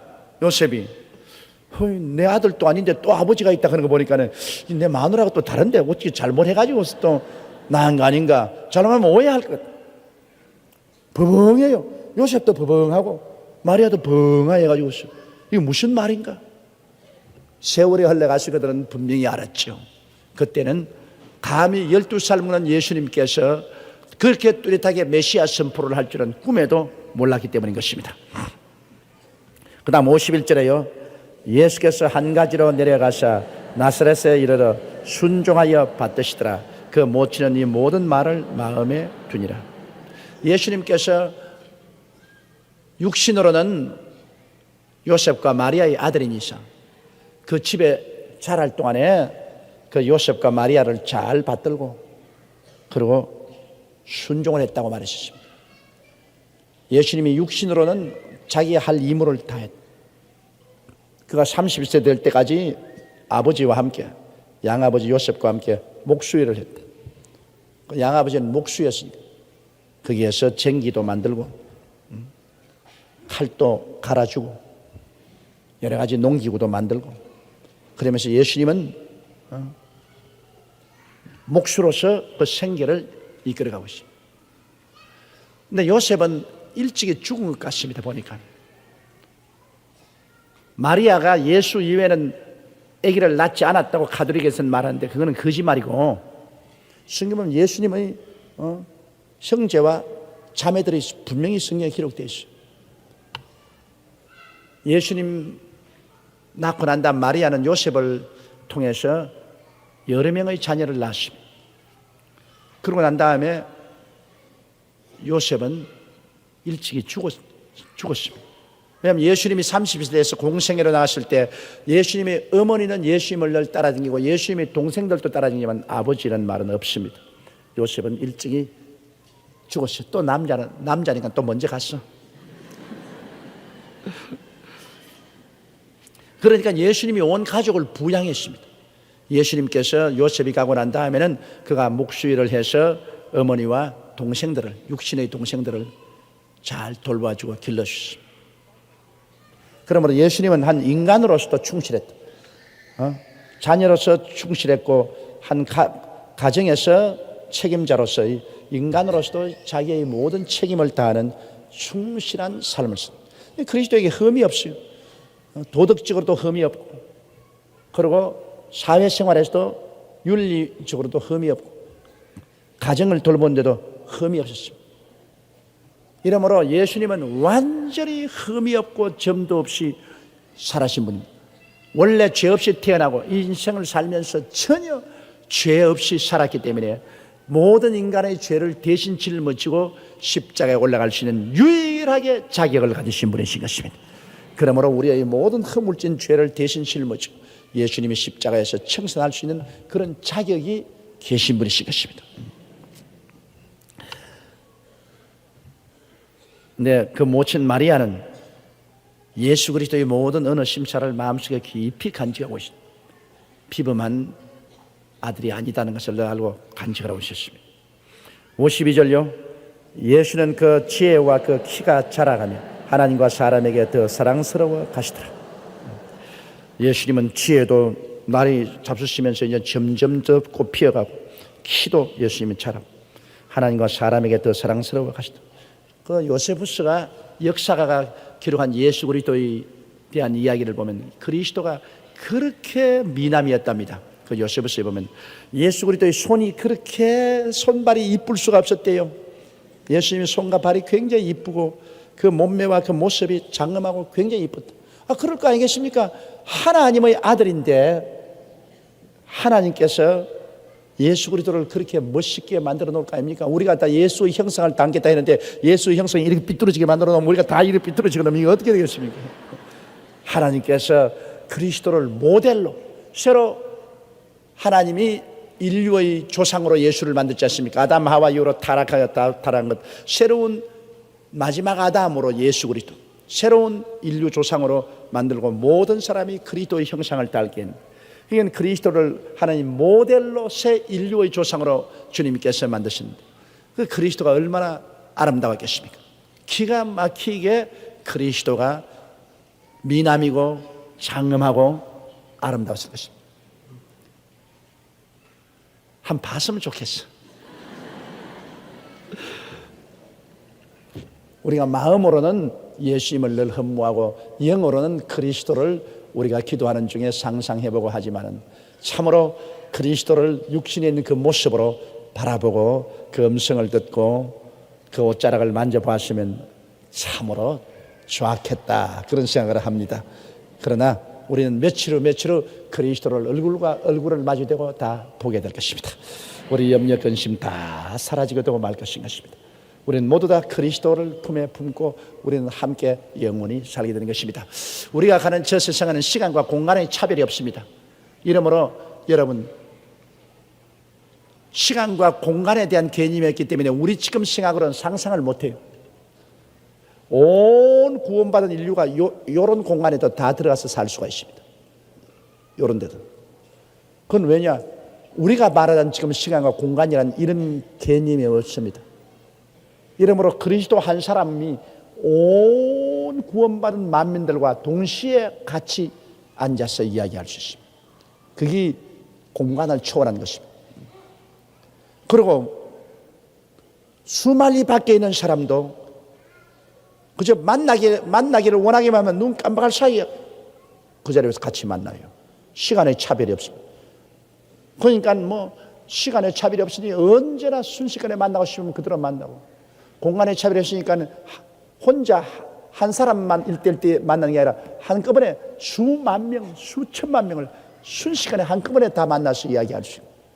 그러니 앞으로 우리가 들어가서 사는 세상은 이 3차원의 세계로서는 도저히 생각할 수 없는 이 영혼의 차원의 세계에 들어가기 때문에 너무너무 기가 막힌 곳에 들어가는 것입니다. 그러므로 지금은 아직까지 번데기 속에 있는 굼벵이같이 꿈틀꿈틀하지만은 나비가 돼서 한번 날라보십시오. 여러분 굼벵이처럼 기어다니다가 공중에 나는 것하고 얼마나 차이가 있습니까? 굼벵이는 나비의 꿈을 꿀 수도 없어요. 우리는 지금 굼벵이 같아요. 이제 부활해서 나비가 되면은 얼마나 좋을 것이라는 것은 지금 우리가 상상을 할 도리가 없습니다. 생각해도 생각이 미치지 못해요. 그런 좋은 세계를 우리 눈앞에 들고 우리가 살아가고 있는 것이니까 여러분 신앙을 굳세게 부여잡으십시오. 손시라도 신앙을 놓지 마십시오. 우리 주 예수께서 이 세계를 우리에게 주시기 위해서 그는 이 땅에 찾아오셔서 갓난신고를 다 겪으시고 고난당하셨습니다. 그 대가로 우리는 값없이 믿음으로 이런 천국에 들어가게 되었으니 감사하지 아니할 수 없습니다. 46절요. 생각지 않은 날 알지 못하는 시간에 이 종의 주인이 이르려 엄히 때리고 진실치 아니한 자의 받을 율에 취하리라.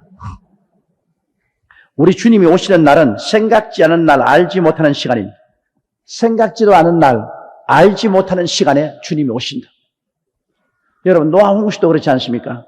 노아에게 하나님께서 방주를 지으라고 하고 그리고 홍수가 온다고 외치는 것이 120년 동안 외쳤습니다.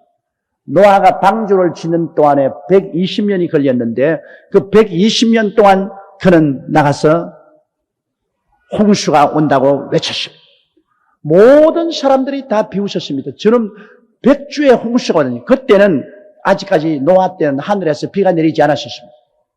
땅에서 물이 솟아오르고 김이 솟아올라서 농사를 지었지 하늘에서 비가 내리지 않았었습니다. 그랬는데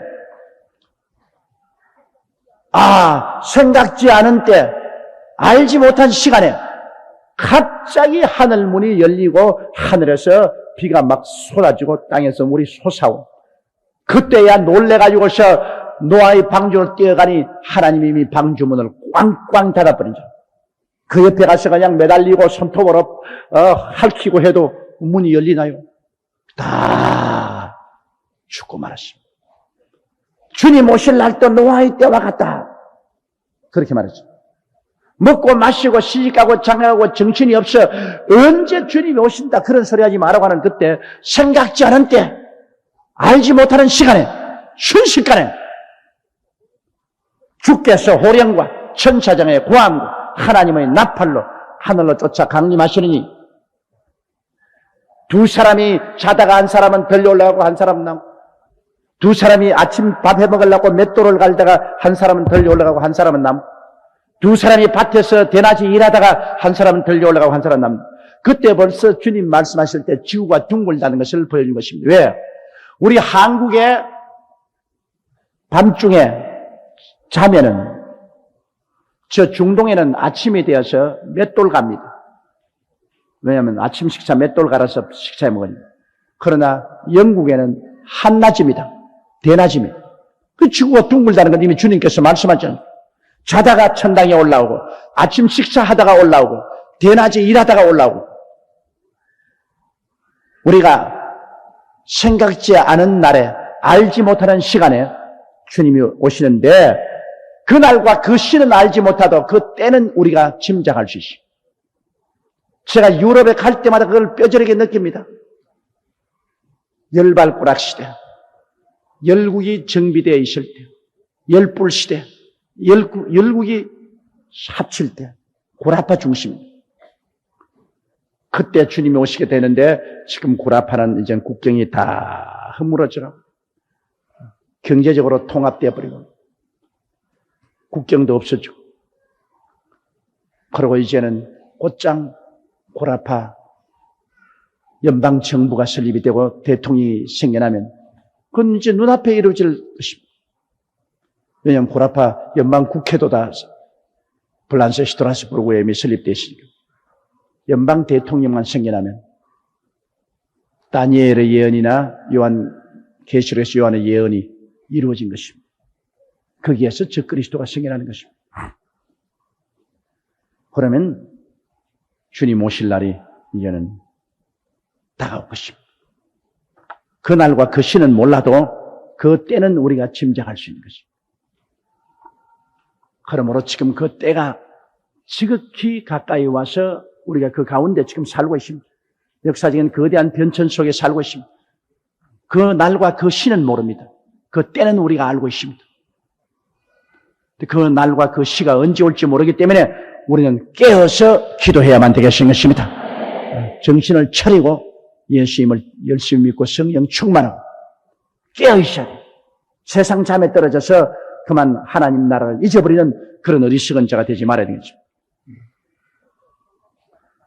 그러므로 생각지 않은 날 알지 못하는 시간에 이 종의 주인이 이르리니 그때 주인이 오시면 신실치 아니한 종은 심히 때리고 벌주고 그리고 어떤 사람은 지옥에 보낼 사람도 있고 어떠한 사람은 크게 상급을 잃어버릴 사람도 있을 것입니다. 47절요. 주인의 뜻을 알고도 예비치 아니하고 그 뜻대로 행하지 아니한 종은 많이 맞을 것이다. 주님의 뜻을 다 알고도 거역하는 것은 그건 아주 나쁩니다. 주님의 뜻을 모르고 죄를 지은 것은 그거는 용서받을 수 있지만 뜻을 알고도 거역한 자는 용서 못 받습니다. 여러분 사탄이 왜 하나님 앞에 영원히 용서받지 못하고 버림받은지 압니까? 사탄은 자기 스스로가 타락해서 하나님의 자리를 빼앗으려고 한 것입니다. 누가 유혹한 것이 아닙니다. 자발적으로 자기가 스스로 범죄한 것이지만은 아담과 하와와 우리는 용서받을 수 있는 것이 왜 그런지 압니까? 우리는 꾀임을 받아서 마귀에게 꾀임을 받아서 죄를 지었기 때문에 자기 자발적으로 지은 죄가 아니기 때문에 회개할 수 있습니다. 나는 내 어릴 때 그걸 절실 체험했어요. 내가 국민학교 3학년 때 학교 갔다 오다 그때는 너무너무 배가 고파. 그때는 일정 시대에 정말로 양식이 없어. 촉은 못 피로 살 때죠. 그러니 뭐 점심밥 사가지고 학교 갔다 온다는 건 생각할 수 없어요. 그래서 학교 갔다 오는데 점심 때 너무너무 힘이 들어서 올 수 없어. 이제 큰 시내가 있는데 거기에 시내에 이 자갈밭이 있어요. 여름철에 그 자갈밭을 개간해가지고 그곳에 수박하고 오이하고 참외를 많이 심어놓고 있어요. 근데 거기 그 사이로 우리가 이제 걸어서 그날은 오다가 보니까 수박이 잘 익은 것이 보이더라고요. 그래 내가 참 바보지. 그 3학년이 돼서 몰랐으면 수박 그렇게 있는데 주인 없을 때가 있어요. 그러니까 좀 똑똑했으면 수박을 따서 달아낼 건데 아예 수박밭에 더 앉아가지고서 수박을 하나 딱 땄어요. 따가지고 수박밭에 내가 더 앉아가지고 돌로 탁탁 깨가지고서 먹으니까 꿀맛이더라고. 그런데 내 친구 하나가 뒤에 따라오게 걔 이름 일본 이름은 이마무라였습니다. 지금 한국 이름 뭔지 몰라요. 이마무라 고치고이 이마무라 이리 오너라. 그래가지고 왜 그러게? 야 수박 있다 먹어라. 그래 내가 깬 수박을 또 이마무라에게 반 쪼가리 줬네요. 그래 먹는데 어떤 사람이 내가 여기 앉아 우리를 안 보고 저리 보고 이렇게 걸어와요. 그래서 길 가는 사람인가 보다. 주인이 우리 잡으려고 우리를 안 보고 저 먼 산 보고서 이렇게 옆걸음으로 걸어오더니 옆표도에는 탁 겹치더라고. 그래가 뭐 둘이가 뭐 몇 조각 가다가 잡혔죠. 목덜미 잡혔어. 잡혀가 이놈의 자식. 학교 교장 선생님으로 가자. 이놈의 자식 너희들 퇴학시켜버려. 그러니까 내가 급히 나서 말이죠. 그 내 친구 이마모라를 보고 얘가 먹자고 그래서 내가 먹었어요. 얘가 먹자고 먹었어요. 그러니까 그 주인이면 이놈의 자식아 내가 멀리서 다 봤다. 네가 먼저 따가지고서 얘 꿰었잖아요. 그래서 그 이마모라는 보고 너는 가거라. 너는 꿰임을 받아서 먹었으니까 넌 죄가 없다. 가라. 그리고 나는 멱살 딱 잡더니만 이놈 니는 네가 스스로 수박을 따먹었으니까 너는 오늘 교장 선생님으로 가자. 그때 이제 우리 아버님이 우리 그 업에서는 유지였습니다. 아버님 이름을 말하면 누가 모르는 사람이 없습니다. 그래서 내가 급하니까 우리 아버지가 조숙천이에요. 그 자식 잘못 주면 애비가 영 상처를 냅니다. 내가 너무 급하니까 막 교장선생님에 끌려갔는데 일정 시대에 뭐 교장선생님에 끌려가면 내가 떡이 되는 겁니다. 일본 사람이 뭐 그냥 두나요. 막 때리고 짓밟으니까 끌려가면서 우리 아버지가 조도천이에요. 우리 아버지. 그냥 날 딱 버리. 야 이놈아. 우리 이 동리의 명사인 말이야. 조두천 선생의 아들이 그래 이런 짓을 해? 내 아버지가 가르치느냐? 아버지 망신 다 시키는 겁니다. 왜 울고 있으니까. 그러면 이 수박값은 너 아버지에게 신청하겠다. 또 아버지에게 신청하면 또 아버지에게 또 내가 또 뭐 종아리가 터지도록 얻어맞을 거라. 꿇어 앉아가 손에 지문이 하나씩 없도록 내가 문대했다. 손에 지문이 하나 싸면 나 좀 살려달라고. 그분이 가만하면 네가 오늘 너 아버지 잘 만나서 내가 용서를 한다. 내가 너 아버지를 잘 안다. 이 업에 유지고 또 이 업을 위해서 많은 일도만 하는 거니까 내가 너 아버지 수박 한 덩어리 대접받다 생각하고 너 왔습니다. 가라! 그 다음부터 난 수박밭 곁에 지날 때 수박 안 봐요.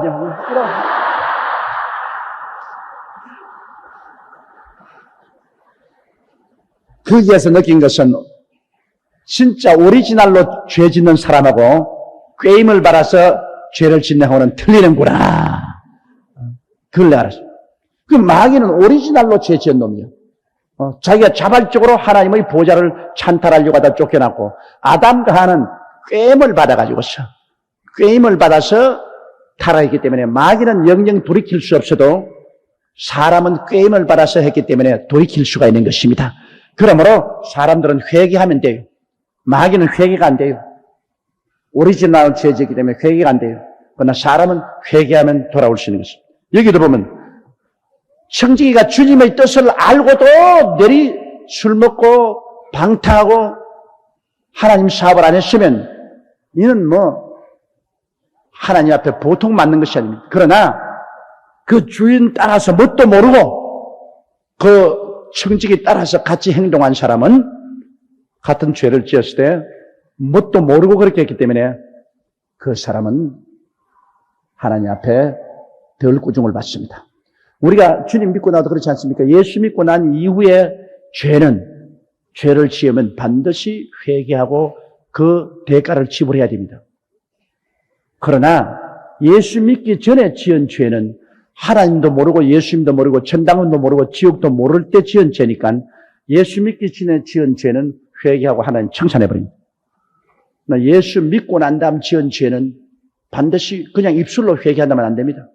반드시 갚아야 됩니다. 온갖 것 다 하고도 그저 주여 잘못했습니다 그러면 용서해 주리라 하는데 그렇지 않습니다.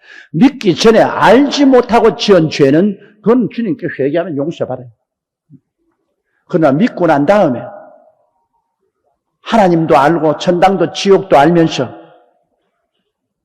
고의적으로 지은 죄는 회개할 때 그 회개에 합당한 열매를 맺어야 됩니다. 도둑질 했으면 도둑질을 가져와야 돼요. 사기쳤으면 사기친을 가져와야 돼요. 예수 믿기 전에 지은 죄는 불문에 붙입니다만 예수 믿고 난 다음에 지은 죄는 반드시 회개에 합당한 열매를 맺어요.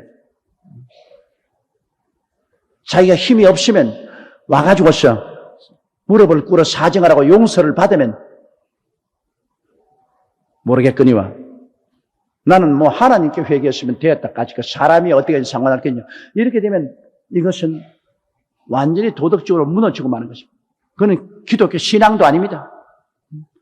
입술로 주여주여 하면서 사기치고 온갖 일 자하고는 나는 하나님께 회개했으니 그뿐이다 그러면 그럼 그 하나님은 죄를 짓도록 커버해주는 하나님입니까? 이런 점에서 우리가 심각하게 생각해야 됩니다. 이러므로 예수를 믿고 난 다음에 우리가 죄를 안 짓도록 해야 되고 예수를 믿고 난 다음 죄를 지어도 회개하면 용서해 주는데 그 회개란 뭐냐? 열매가 있는 회개를 해야 되는 것입니다. 열매 있는 회개. 진실로 행위가 따른 회개를 하면은 하나님이 용서를 해 주시는 것입니다. 이러므로 주인의 뜻을 알고도 예비치 아니하고 그 뜻대로 행치 아니한 종은 많이 맞을 것이요. 그 다음 48절요. 알지 못하고 맞을 일을 행한 종은 적게 맞으리라. 무릇 많이 받은 자에게는 많이 찾을 것이요. 많이 맡은 자에게는 많이 달라 할 것이니라. 알지 못하고 맞을 일을 행한 종은 적게 맞는다. 뭣도 모르고 그랬습니까? 이러므로 우리가 입술로만 주여 주여 하지 말고 행함이 없는 믿음은 죽은 믿음이라고 합니다. 예수를 믿고 난 다음에 우리의 삶이 꼭 실천적인 행위가 따르는 그런 삶을 살아야 됩니다.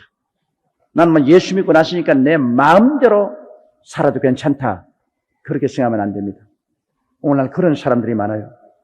내가 옛날에 부산에 있을 때 그 범일동 시장 안에서 제일 싸움 잘하고 제일 나무 일수돈 많이 떼먹는 사람이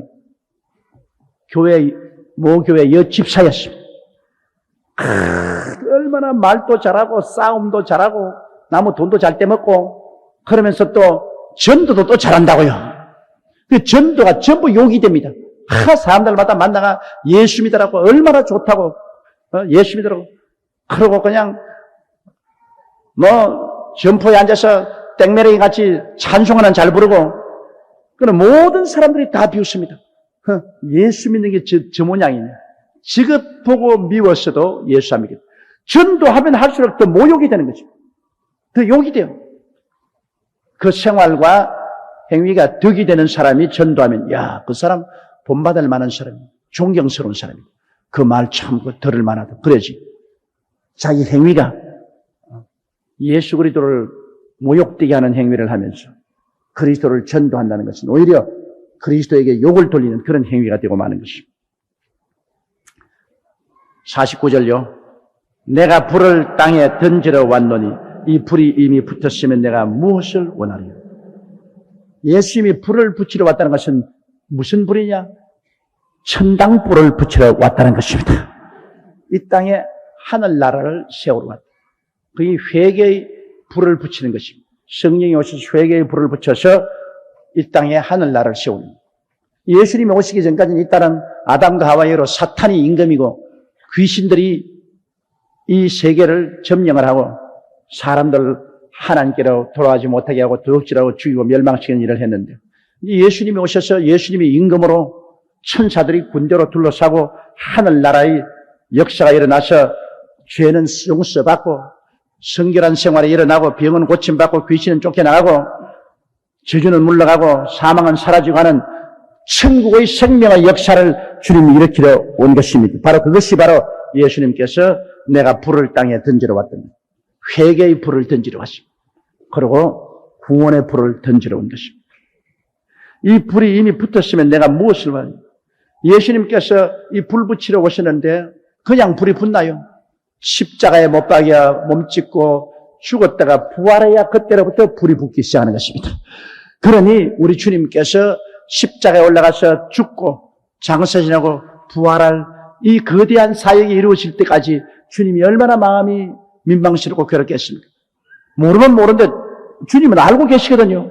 내가 십자가에 그 처참한 고통을 당해야 되고 그리고 죽어야 되고 장사 지내고 그리고 부활하고 이 과정을 지날 것을 뻔연히 알고 계시면서 일하시는 예수님에게는 정말로 고통스러울 것입니다.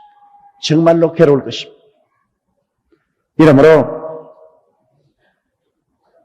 50절을 읽었습니다. 나는 받을 세례가 있으니 그 이루기까지 나의 답답함이 어떠하겠느냐. 주님이 받을 세례는 십자가의 피의 세례입니다. 십자가에서 주님 몸짓고 피를 흘려 죽는 피의 세례입니다. 나는 내 받을 세례가 있으니 그 날이 이르기까지 내 마음이 얼마나 답답하겠느냐. 여러분, 내도 미리 맞아버리긴 낫다는 말이 있습니다. 미리 맞아버리긴 한데 남 맞는 거 보고 기다리고 있으면 정말 더 괴롭습니다. 그 기다린다는 것이 얼마나 고통스러운지 말로 다 알 수 없습니다. 기다린다는 것도 굉장히 괴롭습니다. 그러나 모르는 사이에 내가 먼저 와서 딱 맞아버리면 괜찮아요. 예수님께서 3년 동안 당신이 십자가에 죽을 것을 주님께서 바라보고서 걸어온 그 얼마나 답답하고 괴롭겠습니다. 51절요. 내가 세상에 화평을 주려고 온 줄 아느냐. 내가 너희에게 이르노니 아니라 도리어 분쟁케 하리 함이라.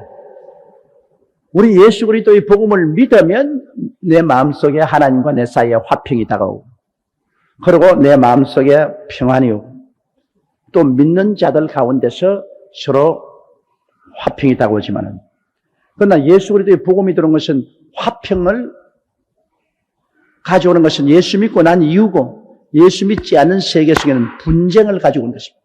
왜? 그리스도의 복음 때문에 거대한 분쟁이 일어납니다. 바울 선생이 복음을 전가하러 갈 때마다 큰 분쟁이 났습니다. 동리가 나누어지고 도시가 갈라지고 그래서 말하기를 심지어 온 천하를 어지럽힌 이 연병 같은 놈이 왔다 그랬습니다. 온 천하를 어지럽히고 연병 같은 놈이 들어왔다. 그냥 기독교의 복음이 들어가면요 조용하지가 않습니다. 왜? 믿는 자와 믿지 않은 자가 쫙 갈라지거든. 그러므로 조용하지가 않죠. 분쟁이 생기죠. 그러므로 한 가정에도 분쟁이 생겨요. 52절 보십시다. 이후부터 한 집에 5 사람이 있어 분쟁하되 셋이 둘과 둘이 셋과 하리니 식구가 5이면 그곳에 예수 그리스도의 복음이 들어가면 대개 복음이 누구를 통해서 들어가느냐? 여자들 통해서 들어갑니다. 복음이 남자들 통해서 들어가는 집은 극히 적습니다. 어머니가 예수를 믿든지 며느리가 예수를 믿든지 딸이 예수를 믿든지 복음이 여자를 통해서 들어갑니다. 그러면 그때부터 시작해서 큰 시련이 있다고 합니다. 마귀가 하와를 잡아가지고서 아담을 타락시켜서 인류를 전부 타락시키는데요. 그처럼 오늘날 또 성령이 제일 먼저 누구를 잡느냐? 여자를 먼저 잡습니다. 왜냐? 여자가 가장 말을 많이 하거든요. 남자는 복음을 믿어도 다마하고 그러나 여자는 자꾸 말을 하거든요. 밥 먹었냐? 어디 갔더냐? 어디 왔느냐? 뭐라. 집에 가서 여러분 보십시오. 여자가 말 안 하면 집안이 조용하다고. 그러나 여자가 다 말을 한다고 남편 보고도 말이지 오늘 애들이 학교 갔다 와가 이렇고 오늘 누가 찾아왔고 장사를 군이 왔고 백화점에 가서 뭘 사왔고 무슨 물건이 좋고 그럼 남자는 텔레비 보거나 신문 보고 그 여자가 말을. 그러므로 복음을 여자 입에 갖다 놓아야 자꾸 말을 하지. 예수를 믿은 여자들은 그저 미장원에 가서도 앉아가지고 내내 예수 이야기하고 시장 바닥에 가서도 예수 이야기하고 친구들하고 만났어도 예수 이야기하고 전화 걸다가도 네 어디 가니? 주일날 교회 가. 수요일날 그럼 어디 좀 우리 모일까? 아니야. 수요일날 또 성경 공부가 있어 가야 돼. 꼭 말을 한다고. 남자들은 그런 말을 안 해요.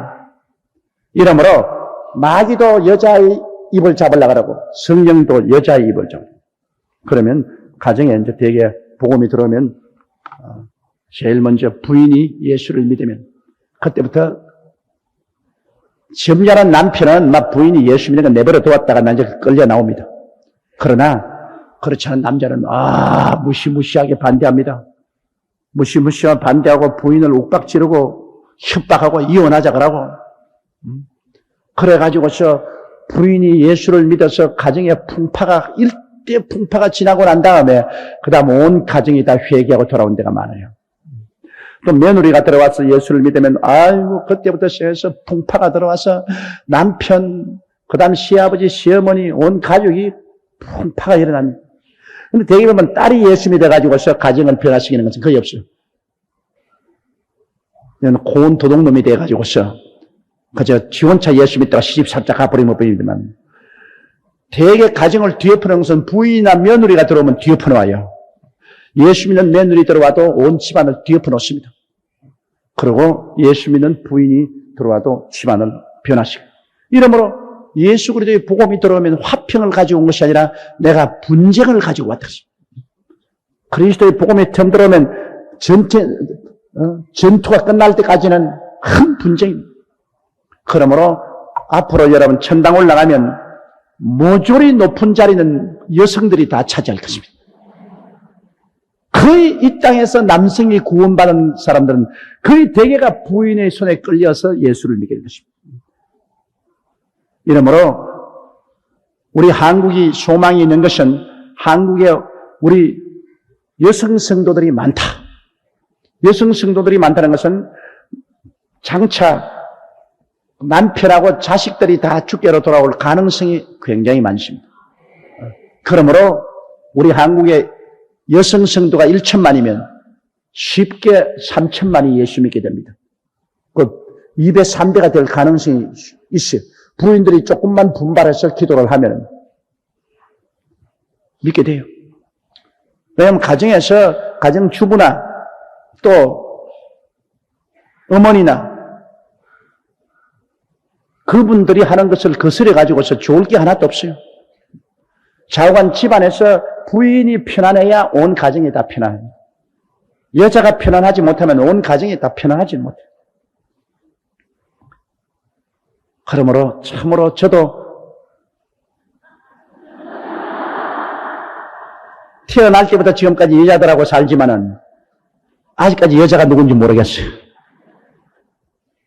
가장 여성들이 약한 것 같으면서도 가장 힘이 세고 마음대로 다스릴 수 있는 것 같음에도 불구하고 잘못하면 꼼짝도 못하게 되고 아주 신비한 인물이 바로 여성들입니다. 그러나 이 세상에서 훌륭한 여성들만큼 위대한 힘은 없습니다. 그래서 한 집에 5이 있는데 셋이 둘과 둘이 셋가 한다. 시아버지, 시어머니, 그 다음에는 아들, 며느리, 그 다음에는 손자, 한 5사람 주세요.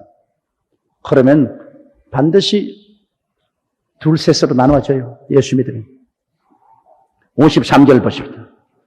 아비가 아들과, 아들이 아비와, 어미가 딸과, 딸이 어미와, 시어미가 며느리와, 며느리가 시어머니와 분쟁하리라 하십니다. 그러므로 예수 믿고 난 다음에 여러분 신앙 때문에 시험과 환난을 당하는 것은 이미 예수님이 예언한 사건인 것입니다. 그러므로 그게 별 뾰족한 해결책이 없어요. 싸워서 이기는 도리밖에 없습니다. 끝까지 타협하지 말고 믿음으로 이기는 도리밖에 없습니다. 그런데 되게 금질기게 기도하는 사람은 다 이기고 온 가정을 변화시킵니다.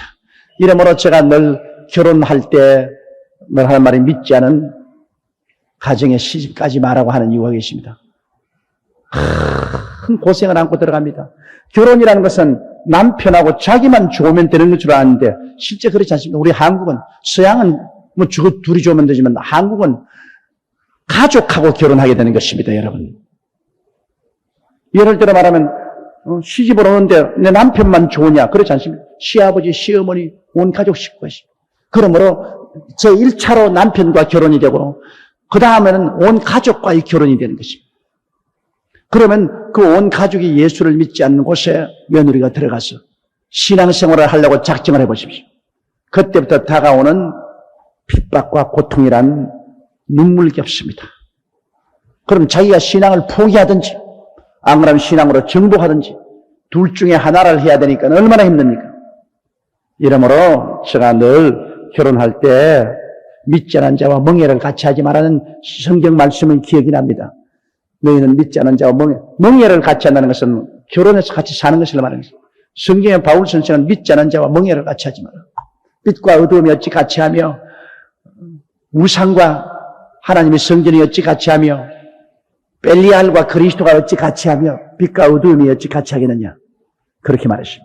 반드시 분쟁이 생깁니다. 이러므로 결혼 같은 것은 꼭 믿는 자끼리 해야 됩니다. 남편들도 예수 안 믿는 아내 쉽게 데려와 쉽게 예수 믿게 하겠지 싶어도 그렇지 않습니다. 쉽게 남편 따라 예수 믿어지지 않습니다. 이러므로 결혼만은 이미 예수 그리스도를 구주로 모시고 하나님의 백성이 된 사람끼리 해야 고통이 없습니다. 그 이외에 내가 뭐 들어가서 뭐 전도도 하는데 뭐 각오하고 들어가죠. 뭐 그렇게 들어가면 그건 할 수 없지. 그러나 네가 안 죽으면 내가 죽을 겁니다. 내가 그리스도의 복음으로 온 가족을 잡아먹든지 안 그러면 그 가족에게 내가 잡혀먹이든지 범의 소굴로 들어간 것입니다. 그때부터 거대한 분쟁이 생겨나게 되는 것입니다. 54절요. 또 무리에게 이르시되 너희가 구름이 서에서 일어남을 보면 곧 말하기를 소나기가 오리라 하니 과연 그러하고. 서편에서 구름이 확 일어나면 소나기가 온다.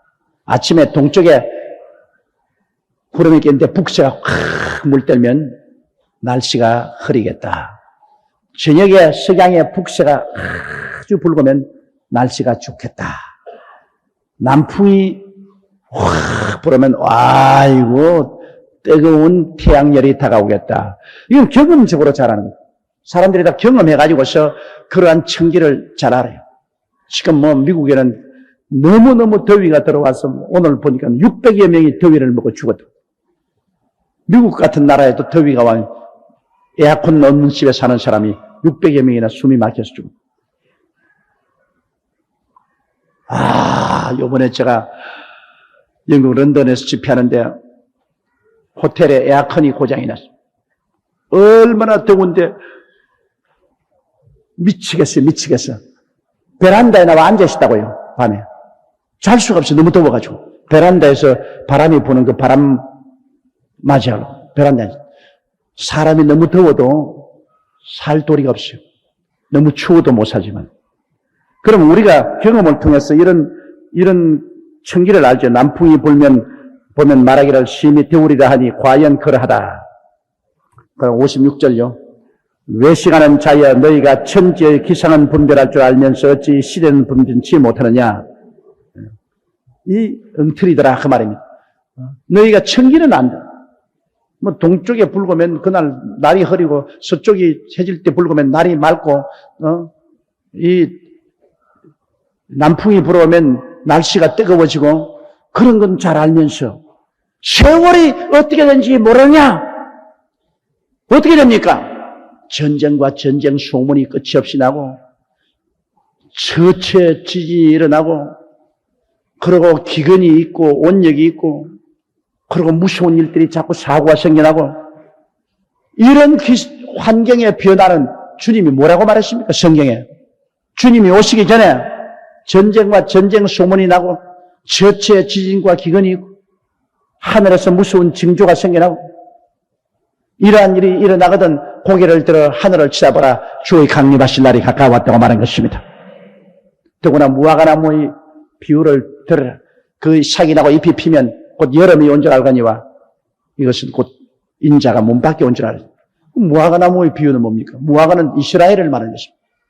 이스라엘 나라가 주님 십자가에 못 박고 주 70년에 로마 디도 대장에 의해서 멸망받았는데 나라 없이 2000년 있다가 다시 싹이 나고 잎이 핀다.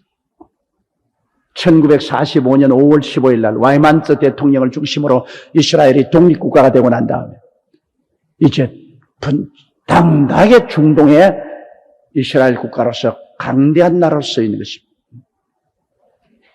그러면 나라 없던 이스라엘이 나라가 되어서 서면 주님이 곧 문 밖에 선 줄 알라고 하십니다. 이런 징조를 보십시오. 이스라엘은 1945년에 이미 나라가 되어서 한 세대가 50년이 이미 지나갔습니다. 한 세대가 이미 지나갔습니다. 거기에다가 구라파는 열국이 합쳐서 통일 구라파가 되고 거기에다가 처체 난리와 난리 소문과 기근과 지진이 있고 온역이 있고 그 다음에 말세 나의 모든 종들에게 성령을 부어주게 되는데 성령 운동이 오늘날 온 세계에 일어나고 이럴 때는 주님이 곧 문 밖에 와서 문고리 잡고 있다고 말했습니다. 딱 땡기면 열리는 겁니다.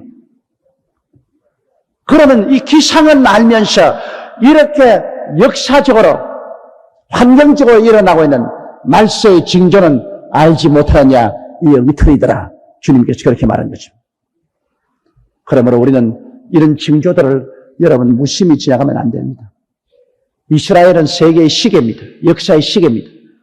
이스라엘, 구라파 통합, 세계에 일어나는 여러 가지 징조 이런 것을 바라보고 우리들은 대비를 해야 되는 것입니다. 정말 대비해야 됩니다. 깨어서 기도하는 우리들이 되어야 되는 것입니다. 57절요. 또 어찌하여 옳은 것을 스스로 판단치 아니하냐. 스스로 판단. 지금은 우리가 잠에서 깨어날 것을 판단하고 지금은 주님을 열심히 섬길 것을 판단하고 이제 곧장 하늘로 이민 갈 것인데 온라인으로 좀 많이 붙일 것도 판단하고 여기서 교회 온라인에 자꾸 적응을 해야 하늘로 올라가죠. 판단할 줄 알아야 됩니다. 그 다음 58절요. 내가 너를 고소할 자와 함께 법관에게 갈 때 길에서 화해하기를 힘써라. 제가 너를 재판장에게 끌어가고 재판장이 너를 관속에게 넘겨주어 관속이 오게 가둘까 염려하라. 내게 이르노니 홀이라도 남김없이 갚지 아니하였으면 결단코 거기서 나오지 못하려 하시니라. 자, 나를 고소한 사람이 법정으로 나를 끌고 갑니다. 근데 이 성경은 법정으로 끌어가기 전에 여기에서 화해하는 것이 좋다. 서로 화해해버리는 게 좋다. 법으로서 다스리면 결국에는 법에서 공방을 하면 변호사 사게 되고 변호사 비용 지불하게 되고 그러고 결국엔 법에서 이제 판정을 받게 되면 감옥에 들어가게 되고 또 손해배상해야 되고 굉장히 비용이 많이 든다. 이 말은 무슨 말이냐면 율법으로 해결하려고 하지 말고 은혜로서 문제를 해결하라 그 말인 것입니다. 서로 싸움이 붙더라도 법정까지 가지 말고 서로 대화를 해서 은혜로서 문제를 해결하는 것이 법정으로 가는 것보다 비용이 적게 든다 그 말인 것입니다. 은혜로서 해결하라. 은혜로서. 법으로 해결하면은 그때는 상호간의 상처를 심입하게. 그럼 이 말은 무슨 말씀이냐? 오늘날 여러분 하나님의 법정에 서기 전에 하나님 법정에 서기 전에 예수 그리스도의 십자가의 보혈로서 먼저 은혜로서 해결해버리라.